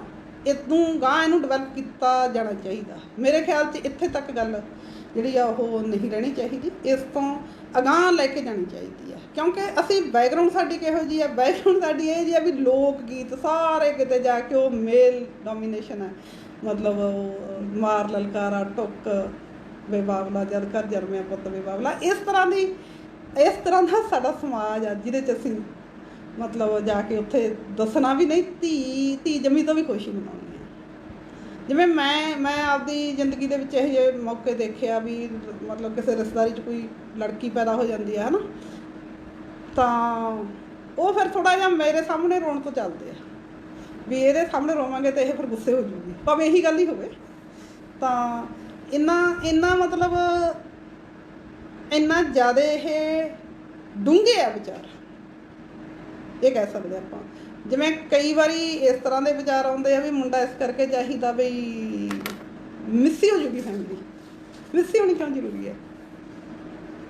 तो ये अड्ड अड्ड इस तरह के जिहड़े विचार ने वो चली जाते रहंदे आ। तो हर वेले ही असल च जिवें कहना भी हर वक्त ही ये लड़ाई सानूं लड़न की लोड़ रहिंदी आ, हर वक्त ही। हाँ, मैं जे इत्थों कोई आए कहना होवे भी मैं अज जिहड़ियां कुड़ियां एक्टिविस्ट आ उन्हां नूं मैं की कहना चाहुंदी हाँ, मैं उन्हां नूं ये कहना चाहुंदी हाँ भी वो केवल ट्रेड दियां जथेबंदियां दी आगू ना रह के वो रैवोल्यूशनरी पोलीटिकल आगू के तौर पर आपदे आप नूं विकसित करन। तो ये भी मैं स्पष्ट है इस गल च भी इन्ना करन नाल भी औरतां दी लहर खड़ी नहीं हो सकती, उन्ना चਿਰ नहीं खड़ी हो सकती जिन्नी देर तक ਜਿਹੜੇ मर्द काम कर रहे लहर ਦੇ ਵਿੱਚ ਉਹਨਾਂ ਦਾ ਏਜੰਡਾ नहीं बनता कि ਅਸੀਂ औरतों ਨੂੰ ਜਥੇਬੰਦ ਕਰਨਾ। ਇਹ बहुत ਜ਼ਰੂਰੀ ਗੱਲ ਹੈ। ਜਿੰਨਾ ਚਿਰ ਉਹਨਾਂ ਦੇ ਏਜੰਡੇ ਦੇ ਉੱਤੇ ਚੀਜ਼ नहीं ਆਉਂਦੀ ਤੇ ਉਹ ਉੱਥੇ ਇੱਕ ਬਕਾਇਦਾ डिप्लाय नहीं की जाती फोर्स जथेबंदियां वालों भी हाँ इन्हों का काम आ भी औरतों को जथेबंद करनगे। जे कहो भी कुड़ियां ही कलियां औरतों को जथेबंद कर लैणगियां, बेचारियां चार होंदियां पहले ही, वो अद्धी आबादी नूं किवें करनगियां जिथे इन्नियां ज़्यादा समस्यावां भी होण। सो ये इस करके ये जिहड़ा हैगा एजेंडे दे उत्ते जिहड़ी गल जिहड़ी जथेबंदियां दे विच जां इधर आपां कहने आ भी की सानूं करन दी लोड़ हैगी है जां की दिक्कत की चल रही है। दिक्कत मेरे हिसाब नाल ये चल रही है कि हले औरतों की मुक्ति का सवाल जिहड़ा हैगा वो एजेंडे ते नहीं हैगा। हाँ, ये मैं सिर्फ पंजाब बारे गल कर रही हाँ, मेरा मतलब ये नहीं हैगा भी किते भी कुछ नहीं हो रहा। पंजाब दे विच हजे होर काम होने वाला, पर जे तुसीं पंजाब तो बाहर देखो जिवें खास करके जिहड़े आदिवासी इलाके आ, तुहानूं जानकारी होऊगी कि कुछ इलाकिਆਂ ਦੇ ਵਿੱਚ आदिवासियों ਦੇ ਵਿੱਚ एक इस तरह की भैड़ी चीज़ हैगी सीगी कि उत्थे जे पिंड दे विच मान लो किसी घर दे विच पशु मर रहा जां पिंड च लोग बीमार 2-4 बंदे बीमार हो गए है ना, उन्होंने समझ नहीं आई क्यों बीमार हो गए, तो पिंड दे विच एक जोशी हुंदा जिहड़ा किसी भी औरत वाल उंगल करदा, हमेशा कदे बंदे वाल नहीं करदा, हमेशा किसी औरत वाल उंगल कर दिंदा भी ये डैना ही खा गई। तो उस तो बाद उस औरत कोले कोई भी चारा नहीं हुंदा भी उत्थे रह जाए, मतलब उन्होंने लिटरली एक कतल कर दिता जाता, कुछ भी बर्ताव हो सकता वो, कुछ भी पिंड वालों ही होंदा, तो जी वो फैमिली कुछ नहीं कर सकती, वो बहुत बारी वो नाल भी लगे होंगे ने। तो उस स्थिति च उन्होंने औरतों को कोई राह नहीं बचता सीगा भी वो पिंड छड्ड के भज जाण, पर जाण कित्थे, जाण नूं कोई ठिकाणे नहीं, जाण नूं कोई थां ही नहीं, जिन्होंने डैन घोषित करता जाऊ कित्थे, वो सारा समाज उन्होंने डैन समझण लग जाता। तो उन्हां एरिया दे विच औरतों की जथेबंदी ने काम किया, तो जिहड़ियां इस तरह दीयां बुराइयां सी उन्होंने डेफिनेट तौर पर घटाता स्ट्रगल करके। तो ये जिहड़ी गल आ, ये आदिवासी औरतां इन्नी सोहनी लड़ाई जे लड़ सकदियां ने, तो साडे इत्थे भी लड़ाई लड़न की लोड़ आ। साढ़े इतने बल्कि बहुत चीज़ां नैगेटिव हो रही हैं, मतलब क्योंकि मूवमेंट के एजेंडे तो नहीं है चीज़ां, शायद इस करके समाज के चीज़ां ज़्यादा पनपी जांदियां साडे। मान लो अजकल चलिया होया भी कुड़ी ने आईलैट्स करनी आ, उन्हें बैंड लैने आ, उदों बाद वह किसी ਇਹੋ ਜਿਹੇ ਮੁੰਡੇ ਨਾਲ ਵਿਆਹ ਹੋਣਾ ਜਿਹਨੇ ਜਿਹੜਾ ਪੈਸੇ ਖਰਚ ਕਰ ਸਕਦੀ ਹੈ ਫੈਮਿਲੀ। ਉਹ ਆਮ ਆਈ ਕਰਦੇ ਆ +2 ਜਾਂ ਕਿਸੇ ਵੀ ਸਮੇਂ ਕੁੜੀ ਬਾਹਰ ਜਾਣ ਦਾ ਇੱਕ ਸਾਧਨ ਬਣ ਜਾਂਦੀ ਹੈ ਅਤੇ ਉਹ ਮੁੰਡਾ ਬਾਹਰ ਚਲਿਆ ਜਾਂਦਾ। ਕਈ ਕੇਸਾਂ 'ਚ ਇਹ ਹੋ ਰਿਹਾ ਕਿ ਉਹ ਲੜਕੀ ਜਾ ਕੇ ਫਿਰ ਮੁੰਡੇ ਨੂੰ ਬੁਲਾਉਂਦੀ ਹੈ ਬਾਹਰ, ਫਿਰ ਮਤਲਬ ਬਹੁਤ ਜ਼ਿਆਦਾ ਬਲੇਮ ਆਉਂਦਾ ਉਹਦੇ 'ਤੇ ਵੀ ਬਈ ਉਹਨੇ ਦੇਖੋ ਠੱਗੀ ਮਾਰ ਲਈ ਅਤੇ ਉਹਨੇ ਸੱਦਿਆ ਨਹੀਂ, ਉਹ ਪੈਸੇ ਲੱਗ ਗਏ ਅਗਲਿਆਂ ਦੇ ਇੰਨੇ ਐਂ ਹੋ ਗਿਆ ਉਹ ਹੋ ਗਿਆ। ਉੱਥੇ ਗੱਲ ਬਿਲਕੁਲ ਨਹੀਂ ਡਿਸਕਸ ਕੀਤੀ ਜਾਂਦੀ ਵੀ ਜਿਹੜੀ ਉਹ ਕੁੜੀ ਨੇ ਉਹਨੂੰ ਬੁਲਾਇਆ ਨਹੀਂ, ਵੀ ਜਦੋਂ ਉਹਦੇ ਨਾਲ ਉਹਦਾ ਵਿਆਹ ਕੀਤਾ ਸੀ ਉਦੋਂ ਕੁੜੀ ਦੀ ਸਹਿਮਤੀ ਸੀ, ਉਹਦੇ ਘਰਦਿਆਂ ਨੇ ਉਹਨੂੰ ਇਹ ਆਜ਼ਾਦੀ ਦਿੱਤੀ ਸੀ ਵੀ ਉਹਦੀ ਰਾਏ ਰੱਖ ਸਕੇ। ਉਹ ਕੁੜੀਆਂ ਜਦੋਂ ਬਾਹਰ ਚਲੀਆਂ ਜਾਂਦੀਆਂ ਉੱਧਰਲੇ ਲਾ ਕਾਨੂੰਨ ਵੇਖਦੀਆਂ, ਉੱਥੇ ਥੋੜ੍ਹੀ ਖੁੱਲ੍ਹ ਹੈਗੀ ਇਹੋ ਜਿਹੀ ਵੀ ਤੁਸੀਂ ਕੁਛ ਨਹੀਂ ਕਰ ਸਕਦੇ, ਮਜਬੂਰ ਨਹੀਂ ਕਰ ਸਕਦੇ ਉਹਨੂੰ। ਹਾਂ ਇੱਥੇ ਹੁੰਦੀ ਤਾਂ ਬਾਹਾਂ ਫੜ ਕੇ ਦੋਨੇ ਸਹੁਰੇ ਛੱਡੀ ਹੋਣੀ ਸੀਗੀ ਵੀ ਬਈ ਤੇਰੇ ਇੰਨੇ ਪੈਸੇ, ਮਤਲਬ ਅਸੀਂ ਤਾਂ ਇੱਕ ਹਿਸਾਬ ਨਾਲ ਉਹ ਦੋਹੇ ਪਰਿਵਾਰ ਕੁੜੀ ਨਾਲ ਧੱਕਾ ਕਰ ਰਹੇ ਹੁੰਦੇ ਆ, ਕੁੜੀ ਦੇ ਮਾਂ ਪਿਓ ਵੀ ਅਤੇ ਕੁੜੀ ਦੇ ਸਹੁਰਾ ਪਰਿਵਾਰ ਵੀ। ਤਾਂ ਉਹ ਮਤਲਬ ਬਲੇਮ ਸਾਰਾ ਜਿਹੜਾ ਉਹ ਕੁੜੀ 'ਤੇ ਆ ਜਾਂਦਾ, ਹਾਲਾਂਕਿ ਉਹਦੀ ਕੋਈ ਮਰਜ਼ੀ ਜਾਣਨ ਦੀ ਕੋਸ਼ਿਸ਼ ਹੀ ਨਹੀਂ ਕੀਤੀ ਹੁੰਦੀ। ਆਖਰਕਾਰ ਤਾਂ ਉਹਨੇ ਜਾਣਾ ਹੁੰਦਾ ਨਾ ਉਸ ਬੰਦੇ ਨਾਲ। ਅਤੇ ਬਹੁਤੇ ਮਾਮਲਿਆਂ 'ਚ ਹੁੰਦਾ ਇਹ ਆ ਵੀ ਕੁੜੀਆਂ ਟੈਲੈਂਟਡ ਹੁੰਦੀਆਂ, ਮੁੰਡੇ ਉਹੀ ਹੁੰਦੇ ਨੇ ਜਿਹੜੇ ਬੈਂਡ ਨਹੀਂ ਲੈ ਸਕਦੇ, ਉਹਨੇ ਪੜ੍ਹਨਾ ਨਹੀਂ ਚਾਹੁੰਦੇ, ਮਿਹਨਤ ਨਹੀਂ ਕਰਨਾ ਚਾਹੁੰਦੇ, ਜਾਂ ਨਹੀਂ ਪੜ੍ਹ ਸਕਦੇ, ਘੱਟ ਕਪੈਸਿਟੀ ਹੈ, ਜਾਂ ਉਹ ਪੈਸੇ ਵਾਲੇ ਹੋਣ ਕਰਕੇ ਨਹੀਂ ਪੜ੍ਹਦੇ, ਉਹਨਾਂ ਨੂੰ ਲੱਗਦਾ ਵੀ ਇਹ ਤਾਂ ਚੀਜ਼ ਆਪਾਂ ਮੁੱਲ ਹੀ ਖਰੀਦ ਸਕਦੇ ਹਾਂ। ਤਾਂ ਉਹ ਮੈਂਟਲ ਲੈਵਲ ਵੀ ਉਹਨਾਂ ਨਾਲ ਕੋਈ ਰਲਦਾ ਨਹੀਂ, ਅਤੇ ਉੱਧਰ ਜਾ ਕੇ ਕੁੜੀਆਂ ਦਾ ਕੋਈ ਹਾਲ ਚੰਗਾ ਥੋੜ੍ਹੀ ਆ। ਤਾਂ ਇਹ ਜਿਹੇ ਜਦੋਂ ਅਸੀਂ ਰਸਤੇ ਕੱਢਦੇ ਹਾਂ ਅਤੇ ਉੱਥੇ ਫਿਰ ਮਤਲਬ ਜਾ ਕੇ ਕੁੜੀਆਂ ਨੂੰ ਹੀ ਐਲੀਗੇਸ਼ਨ ਦੇ ਰਹੇ ਆ, ਅਤੇ ਫਿਰ ਉਹ ਜਥੇਬੰਦੀਆਂ ਨੂੰ ਵੀ ਸੱਦਦੇ ਵਿੱਚ ਆਓ ਜੀ ਸਾਡਾ ਮਤਲਬ ਪੈਸੇ ਮੁੜਵਾ ਕੇ ਦਿਓ। ਮਤਲਬ ਕਿਉਂ ਹੋ ਰਿਹਾ? ਸਾਡੇ ਲਈ ਉੱਥੇ ਸਵਾਲ ਇਹ ਉਭਾਰਨ ਦੀ ਲੋੜ ਆ ਵੀ ਜਿਹੜੇ ਪੇਰੈਂਟਸ ਨੇ ਕੁੜੀ ਦੇ, ਉਹਨਾਂ ਨੇ ਉਹਦੀ ਮਰਜ਼ੀ ਕਿਉਂ ਨਾ ਜਾਣੀ ਪਈ। ਤੁਸੀਂ ਉਹਨੂੰ ਵਿਦੇਸ਼ਾਂ 'ਚ ਭੇਜ ਰਹੇ ਹੋ, +2 ਵਾਲੀ 18-19 ਸਾਲ ਦੀ ਕੁੜੀ ਆ, ਉੱਥੇ ਪਤਾ ਨਹੀਂ ਉਹਨੂੰ ਕੋਈ ਮੂਹਰੋਂ ਰਿਸੀਵ ਕਰਨ ਵੀ ਆਉਂਦਾ ਕਿ ਨਹੀਂ ਆਉਂਦਾ, ਕਿਹੜੇ ਹਾਲਾਂ 'ਚ ਰਹੂਗੀ, ਦਿਹਾੜੀ ਕਰੂਗੀ, ਰਾਤਾਂ ਨੂੰ ਜਾਗੂ, ਦਿਨ ਨੂੰ ਜਾਗੂ, ਕਿਵੇਂ ਕੱਟੂ ਕਿਵੇਂ ਨਹੀਂ ਕੱਟੂ, ਤੁਹਾਨੂੰ ਕੁਝ ਨਹੀਂ ਪਤਾ। ਜਿਹੜੀ ਕੁੜੀ ਨੂੰ ਤੁਸੀਂ ਬਾਹਰ ਮੂਹਰੇ ਖੜਨ ਨਹੀਂ ਦਿੰਦੇ, ਜਿਹਨੂੰ ਟਿਊਸ਼ਨ 'ਤੇ ਤੁਸੀਂ ਸਕੂਟਰ 'ਤੇ ਛੱਡ ਕੇ ਆਉਂਦੇ ਹੋ, ਆਪ ਉੱਥੇ ਖੜ੍ਹੇ ਰਹਿੰਦੇ ਹੋ ਉਹਨਾਂ ਚਿਰ ਬਾਹਰ ਗਏ, ਫਿਰ ਬਿਠਾ ਕੇ ਘਰੇ ਲੈ ਕੇ ਆਉਂਦੇ, ਉਹਨੂੰ ਇੱਕਦਮ ਤੁਸੀਂ ਕੈਨੇਡਾ ਨੂੰ ਚੜ੍ਹ ਰਹੇ ਹੋ, ਅਤੇ ਉਦੋਂ ਉਹਦੀ ਮਰਜ਼ੀ ਕੋਈ ਪੁੱਛ ਨਹੀਂ ਰਹੇ। ਤਾਂ ਉਹ ਜਾ ਕੇ ਉੱਥੇ ਉਹਨੂੰ ਲੱਗ ਜਾਂਦਾ ਉਹਨਾਂ ਨੂੰ ਵੀ ਠੀਕ ਹੈ ਇਹ ਬੰਦਾ, ਜਾਂ ਫੋਨ 'ਤੇ ਗੱਲ ਹੁੰਦੀ ਜਾਂ ਕਿਵੇਂ ਹੁੰਦਾ, ਉਹਨੂੰ ਲੱਗਦਾ ਵੀ ਇਹ ਬੰਦਾ ਨਹੀਂ ਠੀਕ ਹੈਗਾ, ਤਾਂ ਨਹੀਂ ਬੁਲਾਉਂਦੀ। ਤਾਂ ਉਹ ਮਤਲਬ ਸਾਰਾ ਬਲੇਮ ਆ ਜਿਹੜਾ ਉਹ ਕੁੜੀ 'ਤੇ ਹੀ ਆਉਣਾ ਫਿਰ। ਮਤਲਬ ਇਹ ਇੱਕ ਹਿਸਾਬ ਨਾਲ ਸਾਡੇ ਇੱਥੋਂ ਦੇ ਔਰਤਾਂ ਪ੍ਰਤੀ ਸਮਝ ਦਾ ਇੱਕ ਦੋਗਲਾਪਣ ਵੀ ਹੈ ਵੀ ਜਿਹੜੀਆਂ ਕੁੜੀਆਂ ਨੂੰ ਬਾਰਗੇ ਨਹੀਂ ਖੜਨ ਦਿੰਦੇ ਸੀ, ਉਹਨਾਂ ਨੂੰ ਆਸਟ੍ਰੇਲੀਆ ਕੈਨੇਡਾ ਭੇਜ ਰਹੇ ਆ, ਕੋਈ ਪਤਾ ਨਹੀਂ ਵੀ ਕਿੱਥੇ ਰਹਿਣਗੀਆਂ ਕਿਵੇਂ ਰਹਿਣਗੀਆਂ। ਅਤੇ ਫਿਰ ਮਤਲਬ ਜੇ ਉਹ ਇੱਧਰੋਂ ਬੈਠ ਕੇ ਰਿਮੋਟ ਕੰਟਰੋਲ ਨਾਲ ਕਾਬੂ ਵੀ ਕਰ ਰਹੇ, ਇਹਦੇ 'ਤੇ ਜਿਹੜੀਆਂ ਕੁੜੀਆਂ ਬਾਹਰ ਨੂੰ ਲਿਖਦੀਆਂ ਵੀ ਆ, ਅੱਜ ਕੱਲ੍ਹ ਬੋਲ ਰਹੀਆਂ YouTube 'ਤੇ ਆ ਕੇ ਹੋਰਾਂ ਤਰੀਕਿਆਂ ਨਾਲ ਦੀਆਂ ਗੱਲਾਂ ਰੱਖਦੀਆਂ ਨੇ, ਤਾਂ ਉਹ ਬਹੁਤ ਮਤਲਬ ਇੱਥੋਂ ਬੈਠ ਕੇ ਮੈਂ ਇਹ ਦੇਖਿਆ ਵੀ ਇੱਥੋਂ ਬੈਠ ਕੇ ਕੁੜੀ ਦੇ ਮਾਮੇ, ਚਾਚੇ, ਪਿਓ, ਮਾਂ ਡਿਸਾਈਡ ਕਰਦੇ ਆ ਵੀ ਤੂੰ ਇਸੇ ਮੁੰਡੇ ਨਾਲ ਰਹਿ, ਇੱਥੋਂ ਬੈਠ ਕੇ ਡਿਸਾਈਡ ਕਰਦੇ ਆ, ਬਾਵਜੂਦ ਇਸ ਗੱਲ ਦੇ ਵੀ ਉਹਦੇ 'ਤੇ ਪੂਰੇ ਡਿਪੈਂਡੈਂਟ ਨੇ ਵੀ ਉਹ ਸਾਨੂੰ ਬਾਹਰ ਸੱਦ ਲੂਗੀ, ਉਹ ਸਾਨੂੰ ਪੈਸੇ ਭੇਜ ਦੂਗੀ, ਉਹ ਆਪਦੇ ਭਾਈ ਨੂੰ ਸੱਦ ਲੂਗੀ, ਇਹੋ ਜਿਹੀਆਂ ਗਿਣਤੀਆਂ ਮਿਲਦੀਆਂ। ਤਾਂ ਇੰਨਾ ਧੱਕਾ ਹੈ, ਤਾਂ ਫਿਰ ਅਸੀਂ ਕਿਉਂ ਨਹੀਂ ਬੋਲਣਾ ਇਹਦੇ 'ਤੇ? ਇਹ ਜੇ ਅਸੀਂ ਭਾਵਾਂ ਦੀ ਲੜਾਈ ਲੜ ਰਹੇ ਉੱਥੇ ਤਾਂ ਹੱਲ ਨਹੀਂ ਹੋਣੇ ਇਹ ਮਸਲੇ, ਉੱਧਰ ਦੀ ਨਹੀਂ ਹੱਲ ਹੋ ਸਕਦੇ। ਜੇ ਅਸੀਂ ਕਹੀ ਜਾਵਾਂਗੇ ਇਕੱਲੀ ਸਟੇਟ ਨਹੀਂ, ਸਾਨੂੰ ਦੋ ਧਾਰੀ ਤਲਵਾਰ ਚੱਕਣੀ ਪਊਗੀ। ਸਾਨੂੰ ਇਹ ਜਿਹੜੀਆਂ ਔਰਤ ਵਿਰੋਧੀ ਮਾਨਸਿਕਤਾ ਹੈਗੀ ਆ, ਇਹਦੇ ਖਿਲਾਫ ਫਾਈਟ ਕਰਨਾ ਪਊਗਾ, ਇਹਦੇ ਸਟੈਂਡ ਲੈਣਾ ਪਊਗਾ, ਔਰਤਾਂ ਨੂੰ ਇਹਦੇ 'ਤੇ ਲਾਮਬੰਦ ਕਰਨਾ ਪੈਣਾ, ਇੱਕ ਲੋਕਾਂ ਦਾ ਵਿਊ ਪੁਆਇੰਟ ਬਦਲਣਾ ਪੈਣਾ। ਕਿਸਾਨ ਜਥੇਬੰਦੀਆਂ ਦੇ ਕੰਮ ਨੇ ਪੰਜਾਬ ਦੇ ਲੋਕਾਂ ਦਾ ਵਿਊ ਪੁਆਇੰਟ ਇੱਕ ਬਣਾ ਤਾ ਵੀ ਜੇ ਕੋਈ ਮਸਲਾ ਨਹੀਂ ਹੱਲ ਹੁੰਦਾ ਚਲੋ ਧਰਨਾ ਲਾਓ।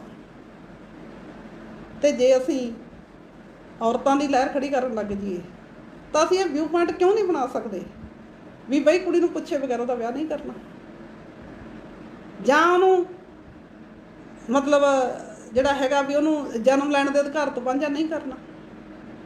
ਅੱਜ ਦਾ ਜਿਹੜਾ ਪੰਜਾਬੀ ਸਮਾਜ ਆ, ਜੇ ਉਹਦੇ 'ਚ ਤੁਸੀਂ ਮਤਲਬ ਔਰਤਾਂ ਵੱਲੋਂ ਪਾਏ ਜਾ ਰਹੇ ਯੋਗਦਾਨ ਨੂੰ ਦੇਖੋ, ਉਹ ਕਿਸੇ ਤਰ੍ਹਾਂ ਘੱਟ ਥੋੜ੍ਹੀ ਆ, ਉਹ ਤਾਂ ਸਗੋਂ ਦੀ ਕਈ ਖੇਤਰਾਂ 'ਚ ਤਾਂ ਲੀਡ ਕਰ ਰਹੀਆਂ, ਜਿਵੇਂ ਖਾਸ ਕਰਕੇ ਇੱਥੋਂ ਦੀ ਇਕਾਨਮੀ ਨੂੰ ਜਿਹੜੇ ਕੈਨੇਡਾ ਅਮਰੀਕਾ ਵਾਲੀ ਜਿਹੜਾ ਬਾਹਰ ਜਾ ਰਹੇ ਲੋਕ ਬਹੁਤ ਮਿਹਨਤ ਵੀ ਕਰ ਰਹੇ ਨੇ, ਉਹ ਇੱਕ ਸਹਾਰਾ ਲਾ ਰਹੇ ਆ।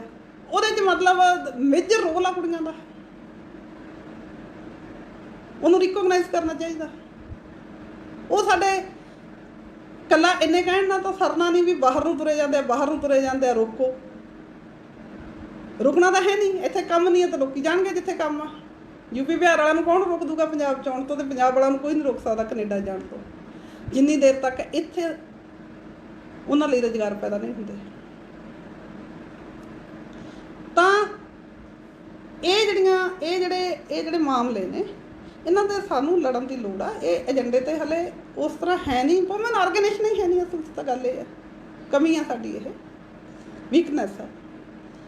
ਤਾਂ ਇਹਦੇ 'ਤੇ ਆਹ ਜਿਹੜਾ ਸੁਵਿਧਾ ਵੱਲੋਂ ਕੀਤਾ ਜਾ ਰਿਹਾ ਯਤਨ ਹੈ, ਮੈਨੂੰ ਤਾਂ ਇਤਿਹਾਸਕ ਲੱਗਦਾ ਹੈ, ਬਹੁਤ ਵਧੀਆ। ਠੀਕ ਆ, ਮੈਂ ਉਮਾ ਚੱਕਰਵਰਤੀ ਜੀ ਨੂੰ ਬੁਲਾਇਆ, ਅਮਨਦੀਪ ਨੂੰ ਬੁਲਾਇਆ, ਸਭ ਆਪਦੇ ਵਿਊ ਪੁਆਇੰਟ ਤੋਂ ਘੱਟੋ ਘੱਟ ਇੱਕ ਪਲੇਟਫਾਰਮ ਦਾ ਬਣਿਆ ਜਿੱਥੇ ਆ ਕੇ ਸਾਰੇ ਆਪਦੀ ਗੱਲ ਰੱਖ ਰਹੇ ਆ। ਅਤੇ ਮੈਂ ਚਾਹੁੰਦੀ ਹਾਂ ਵੀ ਇਸ ਪਲੇਟਫਾਰਮ ਨਾਲ ਜਿਹੜੇ ਲੜ ਰਹੇ ਲੋਕ ਆ ਜੁੜਨ, ਉਹ ਵੀ ਕਦੇ ਆ ਕੇ ਬੋਲਣ। ਜ਼ਰੂਰੀ ਨਹੀਂ ਇਕੱਲੀਆਂ ਔਰਤਾਂ ਨੇ ਬੋਲਣਾ। ਇਸ ਵਿਸ਼ੇ 'ਤੇ ਸਾਨੂੰ ਮਰਦਾਂ ਨੂੰ ਬੁਲਾਉਣ ਦੀ ਲੋੜ ਆ। ਜਿਹੜੇ ਐਕਟਿਵਿਸਟ ਨੇ, ਜਿਹੜੇ ਰੈਵੋਲੂਸ਼ਨਰੀ ਨੇ, ਉਹਨਾਂ ਨੂੰ ਬੁਲਾਉਣ ਦੀ ਲੋੜ ਆ। ਉਹ ਆ ਕੇ ਇੱਥੇ ਰੱਖਣ ਆਪਦੀ ਗੱਲ ਵੀ ਹਾਂਜੀ ਆਹ ਪ੍ਰੋਬਲਮਾਂ ਨੇ, ਅਸੀਂ ਕਿਉਂ ਨਹੀਂ ਸੋਚ ਪਾ ਰਹੇ। ਮਤਲਬ ਬਹੁਤ ਵਾਰੀ ਤਾਂ ਇੰਨੀ ਹੈਰਾਨੀ ਹੁੰਦੀ ਆ ਵੀ ਉਹੀ ਇਗਨੋਰ ਹੀ ਹੋ ਜਾਂਦੀਆਂ ਔਰਤਾਂ। ਮੰਨ ਲਓ ਤੁਸੀਂ ਕਿਸੇ, ਹੁਣ ਤਾਂ ਖੈਰ ਨਹੀਂ, ਹੁਣ ਤਾਂ ਮੈਂ ਆਪਦੀ ਧੱਕੇ ਨਾਲ ਥਾਂ ਲੈ ਲਈ ਆ। ਜਿਹੜੀਆਂ ਕੁੜੀਆਂ ਡਟ ਕੇ ਕੰਮ ਕਰ ਰਹੀਆਂ ਉਹ ਲੈ ਲੈਂਦੀਆਂ ਉਹਦੀ ਥਾਂ। ਦਾ ਇੱਕ ਸੁਭਾਵਿਕ ਚੀਜ਼ ਹੈਗੀ ਆ। ਘਰਾਂ 'ਚ ਵੀ ਆਏ ਆ, ਬਾਹਰ ਵੀ ਆਏ ਆ, ਤਾਂ ਸਾਨੂੰ ਇਹਦੇ 'ਤੇ ਲੜਨ ਦੀ, ਇਹਦੇ 'ਚ ਪਹਿਲੀ ਗੱਲ ਇਹਦੇ 'ਤੇ ਚੇਤਨਾ ਫੈਲਾਉਣ ਦੀ ਬਹੁਤ ਜ਼ਿਆਦਾ ਲੋੜ ਹੈ। ਸਾਨੂੰ ਆਰਗੇਨਾਈਜੇਸ਼ਨਾਂ ਦੇ ਵਿੱਚ ਜਿਹੜੇ ਕੰਮ ਕਰ ਰਹੇ ਲੋਕ ਨੇ, ਉਹਨਾਂ 'ਚ ਬਹੁਤ ਜ਼ੋਰਦਾਰ ਪ੍ਰਚਾਰ ਕਰਨ ਦੀ ਲੋੜ ਆ। ਬਹੁਤ ਸੋਹਣਾ ਮੀਡੀਆ, ਇਸ ਤਰ੍ਹਾਂ ਦੇ ਹੋਰ ਯਤਨ ਵੀ ਕੀਤੇ ਜਾਣੇ ਚਾਹੀਦੇ ਆ। ਅਤੇ ਜਿਹੜੀਆਂ ਕੁੜੀਆਂ ਪਿੰਜਰਾ ਤੋੜ ਮੁਹਿੰਮ, ਹੋਸਟਲਾਂ 'ਚ ਅਸੀਂ ਰਾਤਾਂ ਨੂੰ ਜਾਣਾ, ਅਸੀਂ ਲਾਇਬ੍ਰੇਰੀ ਰਾਤ ਨੂੰ ਜਾਣਾ, ਸਾਡਾ ਕੋਈ ਟਾਈਮ ਨਹੀਂ ਹੋਣਾ ਚਾਹੀਦਾ, ਇਹ ਜਿਹੜੀਆਂ ਲੜਾਈਆਂ ਯੂਨੀਵਰਸਿਟੀ ਨਾਲ 'ਚ ਲੜੀਆਂ, ਉਹਨਾਂ ਨੇ ਮੈਨੂੰ ਪਤਾ ਉਹਨਾਂ ਨੂੰ ਕਿੰਨੇ ਜ਼ਿਆਦਾ ਸਵਾਲ ਹੋਏ ਆ, ਕਿੰਨਾ ਉਹਨਾਂ ਨੇ ਇਸ ਗੱਲ ਦੀ ਰਾਖੀ ਦੇ ਲਈ ਕਿੰਨਾ ਆਪਦਾ ਪਸੀਨਾ ਬਹਾਇਆ, ਕਿੰਨਾ ਲੜੀਆਂ ਨੇ ਉਹ ਇਸ ਗੱਲ ਦੇ ਲਈ। ਅਤੇ ਫਾਈਨਲੀ ਉਹ ਆਪਦੇ ਹੱਕ ਜਤਾਉਣ ਦੇ ਵਿੱਚ, ਘੱਟੋ ਘੱਟ ਪਬਲਿਕ ਡੋਮੇਨ ਦੇ ਵਿੱਚ ਇੱਕ ਚਰਚਾ ਛੇੜਨ ਦੇ ਵਿੱਚ ਕਾਮਯਾਬ ਹੋਈਆਂ। ਘੱਟੋ ਘੱਟ ਜਿਹੜੇ ਸਟਰਗਲਿੰਗ ਲੋਕ ਆ ਉਹਨਾਂ 'ਚ ਇੱਕ ਚਰਚਾ ਹੋਣ ਲੱਗੀ ਆ। ਜੇ ਕਨੂਪ੍ਰਿਆ ਕਿਤੇ ਬੋਲਣ ਆਉਂਦੀ ਆ ਤਾਂ ਲੋਕ ਸੁਣਨਾ ਚਾਹੁੰਦੇ ਆ ਵੀ ਕਨੂਪ੍ਰਿਆ ਕੀ ਬੋਲਦੀ ਆ। ਤਾਂ ਇਹ ਚੀਜ਼ਾਂ ਜਿਹੜੀਆਂ ਨੇ ਹੋਰ ਜ਼ਿਆਦਾ ਸਾਨੂੰ ਕਰਨ ਦੀ ਲੋੜ ਆ, ਕਿਉਂਕਿ ਜੇ ਅਸੀਂ ਕਹੀਏ ਵੀ ਠੀਕ ਆ ਰੈਵੋਲੂਸ਼ਨਰੀ ਮੂਵਮੈਂਟ ਨੇ ਔਰਤਾਂ ਦੇ ਇਸ਼ੂ ਨੂੰ ਉਵੇਂ ਐਡਰੈਸ ਨਹੀਂ ਕੀਤਾ ਅਤੇ ਕੋਈ ਹੋਰ ਕਰ ਲੂਗਾ। ਵੀ ਜਿਵੇਂ ਇੱਕ ਉਹ ਫੇਸਬੁੱਕ 'ਤੇ ਬਹੁਤ ਚੱਲਦਾ ਵੀ ਆ, ਭੰਡੀ ਪ੍ਰਚਾਰ ਬਹੁਤ ਚੱਲਦਾ, ਕਾਮਰੇਡਾਂ ਨੇ ਆਹ ਨਹੀਂ ਕੀਤਾ, ਕਾਮਰੇਡਾਂ ਨੇ ਉਹ ਨਹੀਂ ਕੀਤਾ, ਕਾਮਰੇਡ ਫਲਾਣੇ ਲੀਡਰ ਨੇ ਐਂ ਕਰਤਾ, ਧਮਕੇ ਨੇ ਐਂ ਕਰਤਾ। ਇਹ ਬਹੁਤ ਪ੍ਰਚਾਰ ਚੱਲਦਾ, ਜਾਂ ਫਲਾਣੀ ਜਥੇਬੰਦੀ ਨੇ ਐਂ ਕਰਤਾ। ਇਹ ਬਹੁਤ ਪ੍ਰਚਾਰ ਚੱਲਦਾ, ਨੈਗੇਟਿਵ ਚੀਜ਼ ਆ। ਮੈਂ ਇਹ ਕਹਿਣਾ ਚਾਹੁੰਦੀ ਹਾਂ ਵੀ ਜੇ ਕੋਈ ਲੜ ਰਿਹਾ, ਅੱਜ ਇਹ ਬਿਲਕੁਲ ਕਲੀਅਰ ਹੈ, ਜੇ ਕੋਈ ਲੜ ਰਿਹਾ ਤਾਂ ਉਹ ਲੈਫਟ ਧਿਰਾਂ ਜਿਹੜੀਆਂ ਲੋਕਾਂ ਲਈ ਲੜ ਰਹੀਆਂ ਨੇ।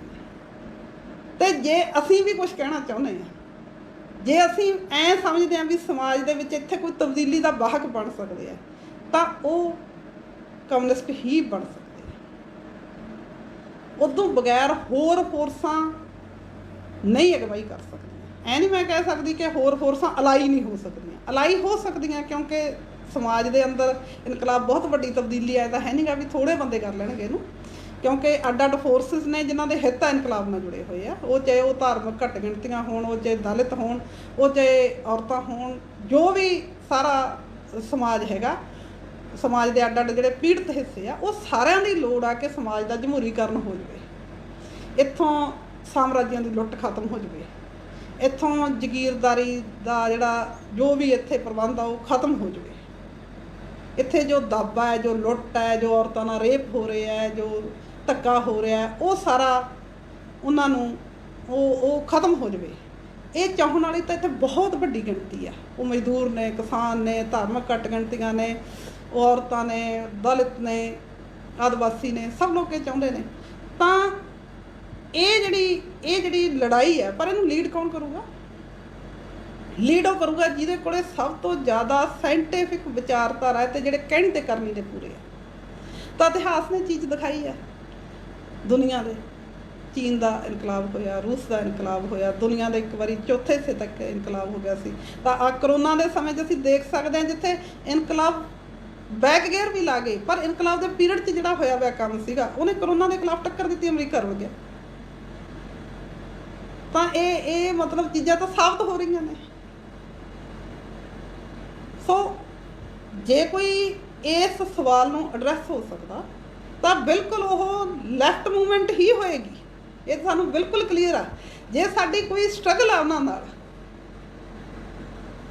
ਮੈਂ ਖੁਦ ਇੱਕ ਲੈਫਟਿਸਟ ਹਾਂ, ਮੇਰੀ ਆਪਦੇ ਆਪ ਦਾ ਸਟਰਗਲ ਹੈ, ਅਸੀਂ ਔਰਤਾਂ ਦੀ ਕਿਉਂ ਮੂਵਮੈਂਟ ਖੜੀ ਨਹੀਂ ਕਰ ਸਕੇ। ਮੇਰੇ ਸਾਥੀਆਂ ਨਾਲ ਵੀ ਸਟਰਗਲ ਆ, ਮੇਰੀ ਜਿਹੜੇ ਹੋਰ ਸਾਡੇ ਭਰਾਤਰੀ ਜਥੇਬੰਦੀਆਂ ਉਹਨਾਂ ਸਾਰਿਆਂ ਨਾਲ ਵੀ ਸਟਰਗਲ ਹੈ। ਇਹ ਸਾਡੀ ਸਾਰਿਆਂ ਦਾ ਸਵਾਲ ਵੀ ਹੈ। ਸੋ ਜਿਹੜਾ ਤਾਂ ਭੰਡੀ ਪ੍ਰਚਾਰ ਆ, ਮੈਂ ਕਹਿੰਦੀ ਹਾਂ ਵੀ ਉਹਨਾਂ ਨੇ ਤਾਂ ਕੁਛ ਨਹੀਂ ਕਰਨਾ। ਭੰਡੀ ਪ੍ਰਚਾਰ ਵਾਲਿਆਂ ਨੇ ਤਾਂ ਉਹਨਾਂ ਨੇ ਕੁਛ ਨਹੀਂ ਕਰਨਾ। ਉਹ ਢਾਹੂ ਡੀਕਨਸਟਰਕਟਿਵ ਕੰਮ ਕਰ ਰਹੇ। ਕੰਸਟਰਕਟਿਵ ਕੰਮ ਇਹ ਹੈ ਵੀ ਜਿਹੜੇ ਮੁੱਦੇ ਫੋਕਸ 'ਚ ਨਹੀਂ ਹੈਗੇ ਅਸੀਂ ਉਹਨਾਂ ਨੂੰ ਫੋਕਸ ਦੇ ਵਿੱਚ ਲੈ ਕੇ ਆਈਏ ਅਤੇ ਉਹਦੇ 'ਤੇ ਆਪ ਕੰਮ ਕਰੀਏ। ਇਹ ਨਹੀਂ ਹੈਗਾ ਵੀ ਅਸੀਂ ਕਹੀ ਚੱਲੀਏ ਕਰੀਏ ਕੁਛ ਨਾ। ਸਾਨੂੰ ਫੀਲਡ 'ਚ ਆਉਣਾ ਚਾਹੀਦਾ। ਜੇ ਸਾਡੀਆਂ ਲੜਕੀਆਂ ਨੇ ਉਹ ਯੂਨੀਵਰਸਿਟੀਆਂ 'ਚ ਬੈਠੀਆਂ ਨੇ, ਉਹ ਅਖਬਾਰਾਂ 'ਚ ਬੈਠੀਆਂ ਨੇ, ਉੱਥੋਂ ਉਹ ਬਹੁਤ ਸੋਹਣਾ ਯੋਗਦਾਨ ਪਾ ਸਕਦੀਆਂ। ਜਦ ਕਦੇ ਵੀ ਮੌਕਾ ਮਿਲਦਾ ਉਹ ਜ਼ਿੰਦਗੀ ਦੇ ਵਿੱਚ ਕਿਸੇ ਤਰ੍ਹਾਂ ਸੈਟਿੰਗ ਬੈਠਦੀ ਹੈ, ਬਤੌਰ ਐਕਟਿਵਿਸਟ ਵੀ ਉਹਨਾਂ ਨੂੰ ਅੱਗੇ ਆਉਣਾ ਚਾਹੀਦਾ। ਜਿੰਨਾ ਚਿਰ ਉਹ ਖੁਦ ਥੱਲੇ ਆ ਕੇ ਐਕਟਿਵਿਸਟ ਨਹੀਂ ਬਣ ਜਾਣਗੀਆਂ ਕੁਛ ਨਾ ਕੁਛ। ਯੂਨੀਵਰਸਿਟੀਆਂ ਦੀਆਂ ਕੁੜੀਆਂ ਜਿਹੜੀਆਂ ਪੜ੍ਹੀਆਂ ਨੇ, ਜਿਹੜੀਆਂ ਇਹਨਾਂ ਸਵਾਲਾਂ ਨੂੰ ਚੰਗੀ ਤਰ੍ਹਾਂ ਸਮਝ ਜਾਂਦੀਆਂ ਨੇ, ਉੱਥੇ ਸਟਰਗਲਾਂ ਲੜਦੀਆਂ, ਜਦੋਂ ਉਹ ਆ ਕੇ ਹੇਠਾਂ ਫੀਲਡ ਦੇ ਵਿੱਚ ਕੰਮ ਕਰਨਗੀਆਂ ਤਾਂ ਉਹ ਡੈਫੀਨੇਟ ਤੌਰ 'ਤੇ ਇੱਕ ਚੇਂਜ ਲੈ ਕੇ ਆਉਣਗੀਆਂ। ਜਦੋਂ ਮੈਂ ਅਖਬਾਰਾਂ ਦੇ ਵਿੱਚ ਆਰਟੀਕਲ ਪੜ੍ਹਦੀ ਹਾਂ ਇਹਨਾਂ ਲੜਕੀਆਂ ਦੇ ਲਿਖੇ ਹੋਏ ਆ ਜਿਹੜੇ ਵੂਮਨ ਸਵਾਲ ਨੂੰ, ਜਿਵੇਂ ਪਿੱਛੇ ਇਹਨਾਂ ਨੇ ਹੋਸਟਾਂ ਵਾਲੀ ਉਹ ਰਾਤ ਨੂੰ ਲੇਟ ਹੋਸਟਲ ਮੁੜਨ ਵਾਲੀਆਂ ਇਸ ਤਰ੍ਹਾਂ ਦੀਆਂ ਜਿਹੜੀਆਂ ਸਟਰਗਲਾਂ ਲੜੀਆਂ ਨੇ, ਉਹ ਜਦੋਂ ਦੇਖਦੇ ਆ ਤਾਂ ਇੱਕ ਉਮੀਦ ਵੀ ਵੱਜਦੀ ਆ ਵੀ ਜੇ ਇਹ ਕੁੜੀਆਂ ਇਸੇ ਤਰ੍ਹਾਂ ਕਾਇਮ ਰਹੀਆਂ, ਜਿਹੜਾ ਕਿ ਲੱਗਦਾ ਕਿ ਰਹਿਣਗੀਆਂ, ਇਹ ਬੈਗਰ ਨਹੀਂ ਲੱਗਦਾ ਹੁੰਦਾ। ਕਿਉਂਕਿ ਜਦੋਂ ਕੋਈ ਬੰਦਾ ਇੱਕ ਵਾਰੀ ਆਜ਼ਾਦੀ ਮਾਣ ਲੈਂਦਾ ਉਹਦੇ ਲਈ ਦੁਬਾਰੇ ਗੁਲਾਮੀ ਜਾਣਾ ਸੌਖਾ ਕੰਮ ਨਹੀਂ ਹੁੰਦਾ। ਤਾਂ ਇਹ ਕੁੜੀਆਂ ਜਦੋਂ ਫੀਲਡ 'ਚ ਆਉਣਗੀਆਂ ਡੈਫੀਨੇਟ ਤੌਰ 'ਤੇ ਉਹਦਾ ਅਸਰ ਆਊਗਾ। ਅਤੇ ਅਸੀਂ ਜਿਹੜੇ ਲੋਕੀ ਫੀਲਡ ਦੇ ਅੰਦਰ ਲੜ ਰਹੇ ਹਾਂ ਇਹਨਾਂ ਸਵਾਲਾਂ ਨਾਲ ਦੋ ਚਾਰ ਹੋ ਰਹੇ, ਅਸੀਂ ਤਾਂ ਉਹ ਪੀੜ੍ਹੀ ਹਾਂ ਜਿਨ੍ਹਾਂ ਦੇ ਸਾਹਮਣੇ ਕੋਈ ਪੂਰਨੇ ਨਹੀਂ ਸੀ, ਜਿਨ੍ਹਾਂ ਕੋਲ ਕੋਈ ਰਿਟਨ ਇਤਿਹਾਸ ਨਹੀਂ, ਜਿਨ੍ਹਾਂ ਨੂੰ ਪਤਾ ਨਹੀਂ ਹੈਗਾ ਕਿ ਹਿਸਟਰੀ ਦੇ ਵਿੱਚ ਆਹ 4-5 ਨਾਵਾਂ ਤੋਂ ਵੱਧ ਅਸੀਂ ਚੀਜ਼ਾਂ ਨਹੀਂ ਜਾਣਦੇ। ਤਾਂ ਜਿਹੜੀ ਸਾਡੀ ਅਗਲੀ ਪੀੜ੍ਹੀ ਹੋਊਗੀ ਉਹ ਡੈਫੀਨੇਟਲੀ ਸਾਡੇ ਤੋਂ ਐਡਵਾਂਸ ਹੋਊਗੀ। ਅਸੀਂ ਉਹਨਾਂ ਲਈ ਅਸੀਂ ਕਹਿ ਸਕਦੇ ਹਾਂ ਕਿ ਅਸੀਂ ਉਹਨਾਂ ਲਈ ਨੀਂਹ ਦਾ ਕੰਮ ਕਰਾਂਗੇ, ਬਿਲਡਿੰਗ ਅਗਲੀ ਪੀੜ੍ਹੀ ਸਾਰ ਲੂਗੀ, ਕੋਈ ਗੱਲ ਨਹੀਂ। ਜਿੰਨੀ ਕੁ ਸਾਥੋਂ ਉਸਰੀ ਅਸੀਂ ਵੀ ਸਾਰਾਂਗੇ, ਅਸੀਂ ਕੋਈ ਹਟਣ ਨਹੀਂ ਲੱਗੇ ਇਸ ਕੰਮ 'ਚੋਂ। ਸੋ ਇਹ ਜਿਹੜੇ ਸਵਾਲ ਨੇ। ਅਗਲਾ ਜਿਹੜਾ ਇੱਕ ਮੈਂ ਇਹ ਕਹਿਣਾ ਚਾਹੁੰਦੀ ਹਾਂ ਕਿ ਕੁੜੀਆਂ ਨੂੰ ਪੋਲੀਟਿਕਸ ਨੂੰ ਐਜ਼ ਅ ਪ੍ਰੋਫੈਸ਼ਨ ਅਪਣਾਉਣਾ ਚਾਹੀਦਾ। ਇਹ ਗੱਲ 'ਤੇ ਮੈਂ ਬਹੁਤ ਕਲੀਅਰ ਹਾਂ। ਉਹ ਤਾਂ ਅਪਣਾ ਸਕਦੀਆਂ ਨੇ ਜੇ ਉਹ ਇਸ ਤਰ੍ਹਾਂ ਦੇ ਉਹਨਾਂ ਦੇ ਜਾਂ ਤਾਂ ਉਹ ਬਿਨਾਂ ਪਰਿਵਾਰ ਤੋਂ ਹੋਣਗੀਆਂ ਜਾਂ ਫਿਰ ਪਰਿਵਾਰ ਇਹੋ ਜਿਹੇ ਹੋਣਗੇ ਜਿਹੜੇ ਇਸ ਗੱਲ ਨੂੰ ਸਮਝਣਗੇ ਅਤੇ ਇਸ ਨੂੰ ਕੋਆਪਰੇਟ ਕਰਨਗੇ। ਇਹਦਾ ਮਤਲਬ ਇਹ ਹੋਊਗਾ ਕਿ ਇੱਕ ਪੋਲੀਟੀਕਲੀ ਹਾਈਲੀ ਐਜੂਕੇਟਡ ਪੀੜ੍ਹੀ ਹੈ ਜਿਹੜੀ ਉਹ ਆਊਗੀ ਸਾਹਮਣੇ। ਅਤੇ ਮੈਨੂੰ ਬਿਲਕੁਲ ਲੱਗਦਾ ਕਿ ਇਹ ਹੋਊਗਾ ਕਿਉਂਕਿ ਚੀਜ਼ਾਂ ਦਿਖਣ ਲੱਗ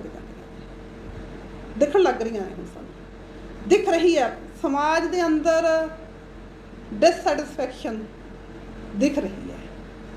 ਇੱਕ ਪੀੜਾ ਨਿਰਾਸ਼ਾ ਦਾ ਪੀੜ। ਜੇ ਤੁਸੀਂ ਮੈਂ ਤਾਂ ਦੇਖਦੀ ਹਾਂ ਕਿ ਗੁਰੂ ਗੋਬਿੰਦ ਸਿੰਘ ਨੂੰ ਕਿਉਂ ਕਹਿਣਾ ਪਿਆ ਕਿ ਚਿੜੀਆਂ ਤੋਂ ਬਾਜ਼ ਤੜਾਉਣੇ ਆ, ਉਹ ਇਸੇ ਕਰਕੇ ਕਹਿਣਾ ਪਿਆ ਵੀ ਹਾਲਤ ਲੋਕਾਂ ਦੀ ਚਿੜੀਆਂ ਵਰਗੀ ਹੋਈ ਪਈ ਸੀ, ਫਿਰ ਹੀ ਬਾਜ਼ ਬਣਾਉਣ ਦੀ ਲੋੜ ਪਈ। ਇਹੀ ਹਾਲਤ ਅੱਜ ਵਾਲੀਆਂ ਚਿੜੀਆਂ ਵੀ ਬਾਜ਼ ਪੜ੍ਹਨਗੀਆਂ ਕਿਉਂਕਿ ਸਮਾਜ ਨੇ ਪਿੱਛੇ ਨੂੰ ਨਹੀਂ ਅੱਗੇ ਨੂੰ ਜਾਣਾ। ਤਾਂ ਇੰਨੀਆਂ ਕੁ ਗੱਲਾਂ ਮੈਨੂੰ ਲੱਗਦਾ ਵੀ ਮੈਂ ਬਹੁਤ ਕਰਤੀਆਂ। ਆਪਦਾ ਮੈਂ ਐਕਸਪੀਰੀਅੰਸ ਤੁਹਾਡੇ ਸਾਹਮਣੇ ਰੱਖਿਆ। ਬਥੇਰੇ ਵਾਰੀ ਇਗਨੋਰ ਹੋਏ, ਫਿਰ ਲੜੇ, ਫਿਰ ਹੌਲੀ ਹੌਲੀ ਇਹ ਹੋ ਗਿਆ ਵੀ ਠੀਕ ਹੈ ਇਹ ਵੀ ਲੀਡਰ ਹੈ, ਇਹਨੂੰ ਵੀ ਸਿਆਸੀ ਗੱਲਾਂ ਪਤਾ ਨੇ। ਤਾਂ ਇਹ ਇੱਕ ਲੰਬਾ ਸਫ਼ਰ ਆ ਅਤੇ ਸਾਰਿਆਂ ਲਈ ਹੁੰਦਾ। ਜਿਹੜੇ ਦਲਿਤਾਂ 'ਚ ਆਉਂਦੇ ਉਹਨਾਂ ਲਈ ਵੀ ਐਂ ਹੁੰਦਾ। ਮੈਨੂੰ ਤਾਂ ਦਲਿਤਾਂ ਦਾ ਅਤੇ ਔਰਤਾਂ ਦਾ ਕੋਈ ਬਹੁਤਾ ਫਰਕ ਨਹੀਂ ਲੱਗਦਾ। ਉਹ ਜਿਹਾ ਇੱਕੋ ਜਿਹਾ ਕੰਮ ਹੀ ਆ ਉਹਨਾਂ ਦਾ। ਸੋ ਮੇਰੇ ਵੱਲੋਂ ਇੰਨੀ ਕੀ ਮੈਂ ਰੱਖਣੀ ਚਾਹੁੰਦੀ ਹਾਂ ਗੱਲਬਾਤ। ਧੰਨਵਾਦ ਜੀ ਸਾਰਿਆਂ ਦਾ ਬਹੁਤ ਬਹੁਤ।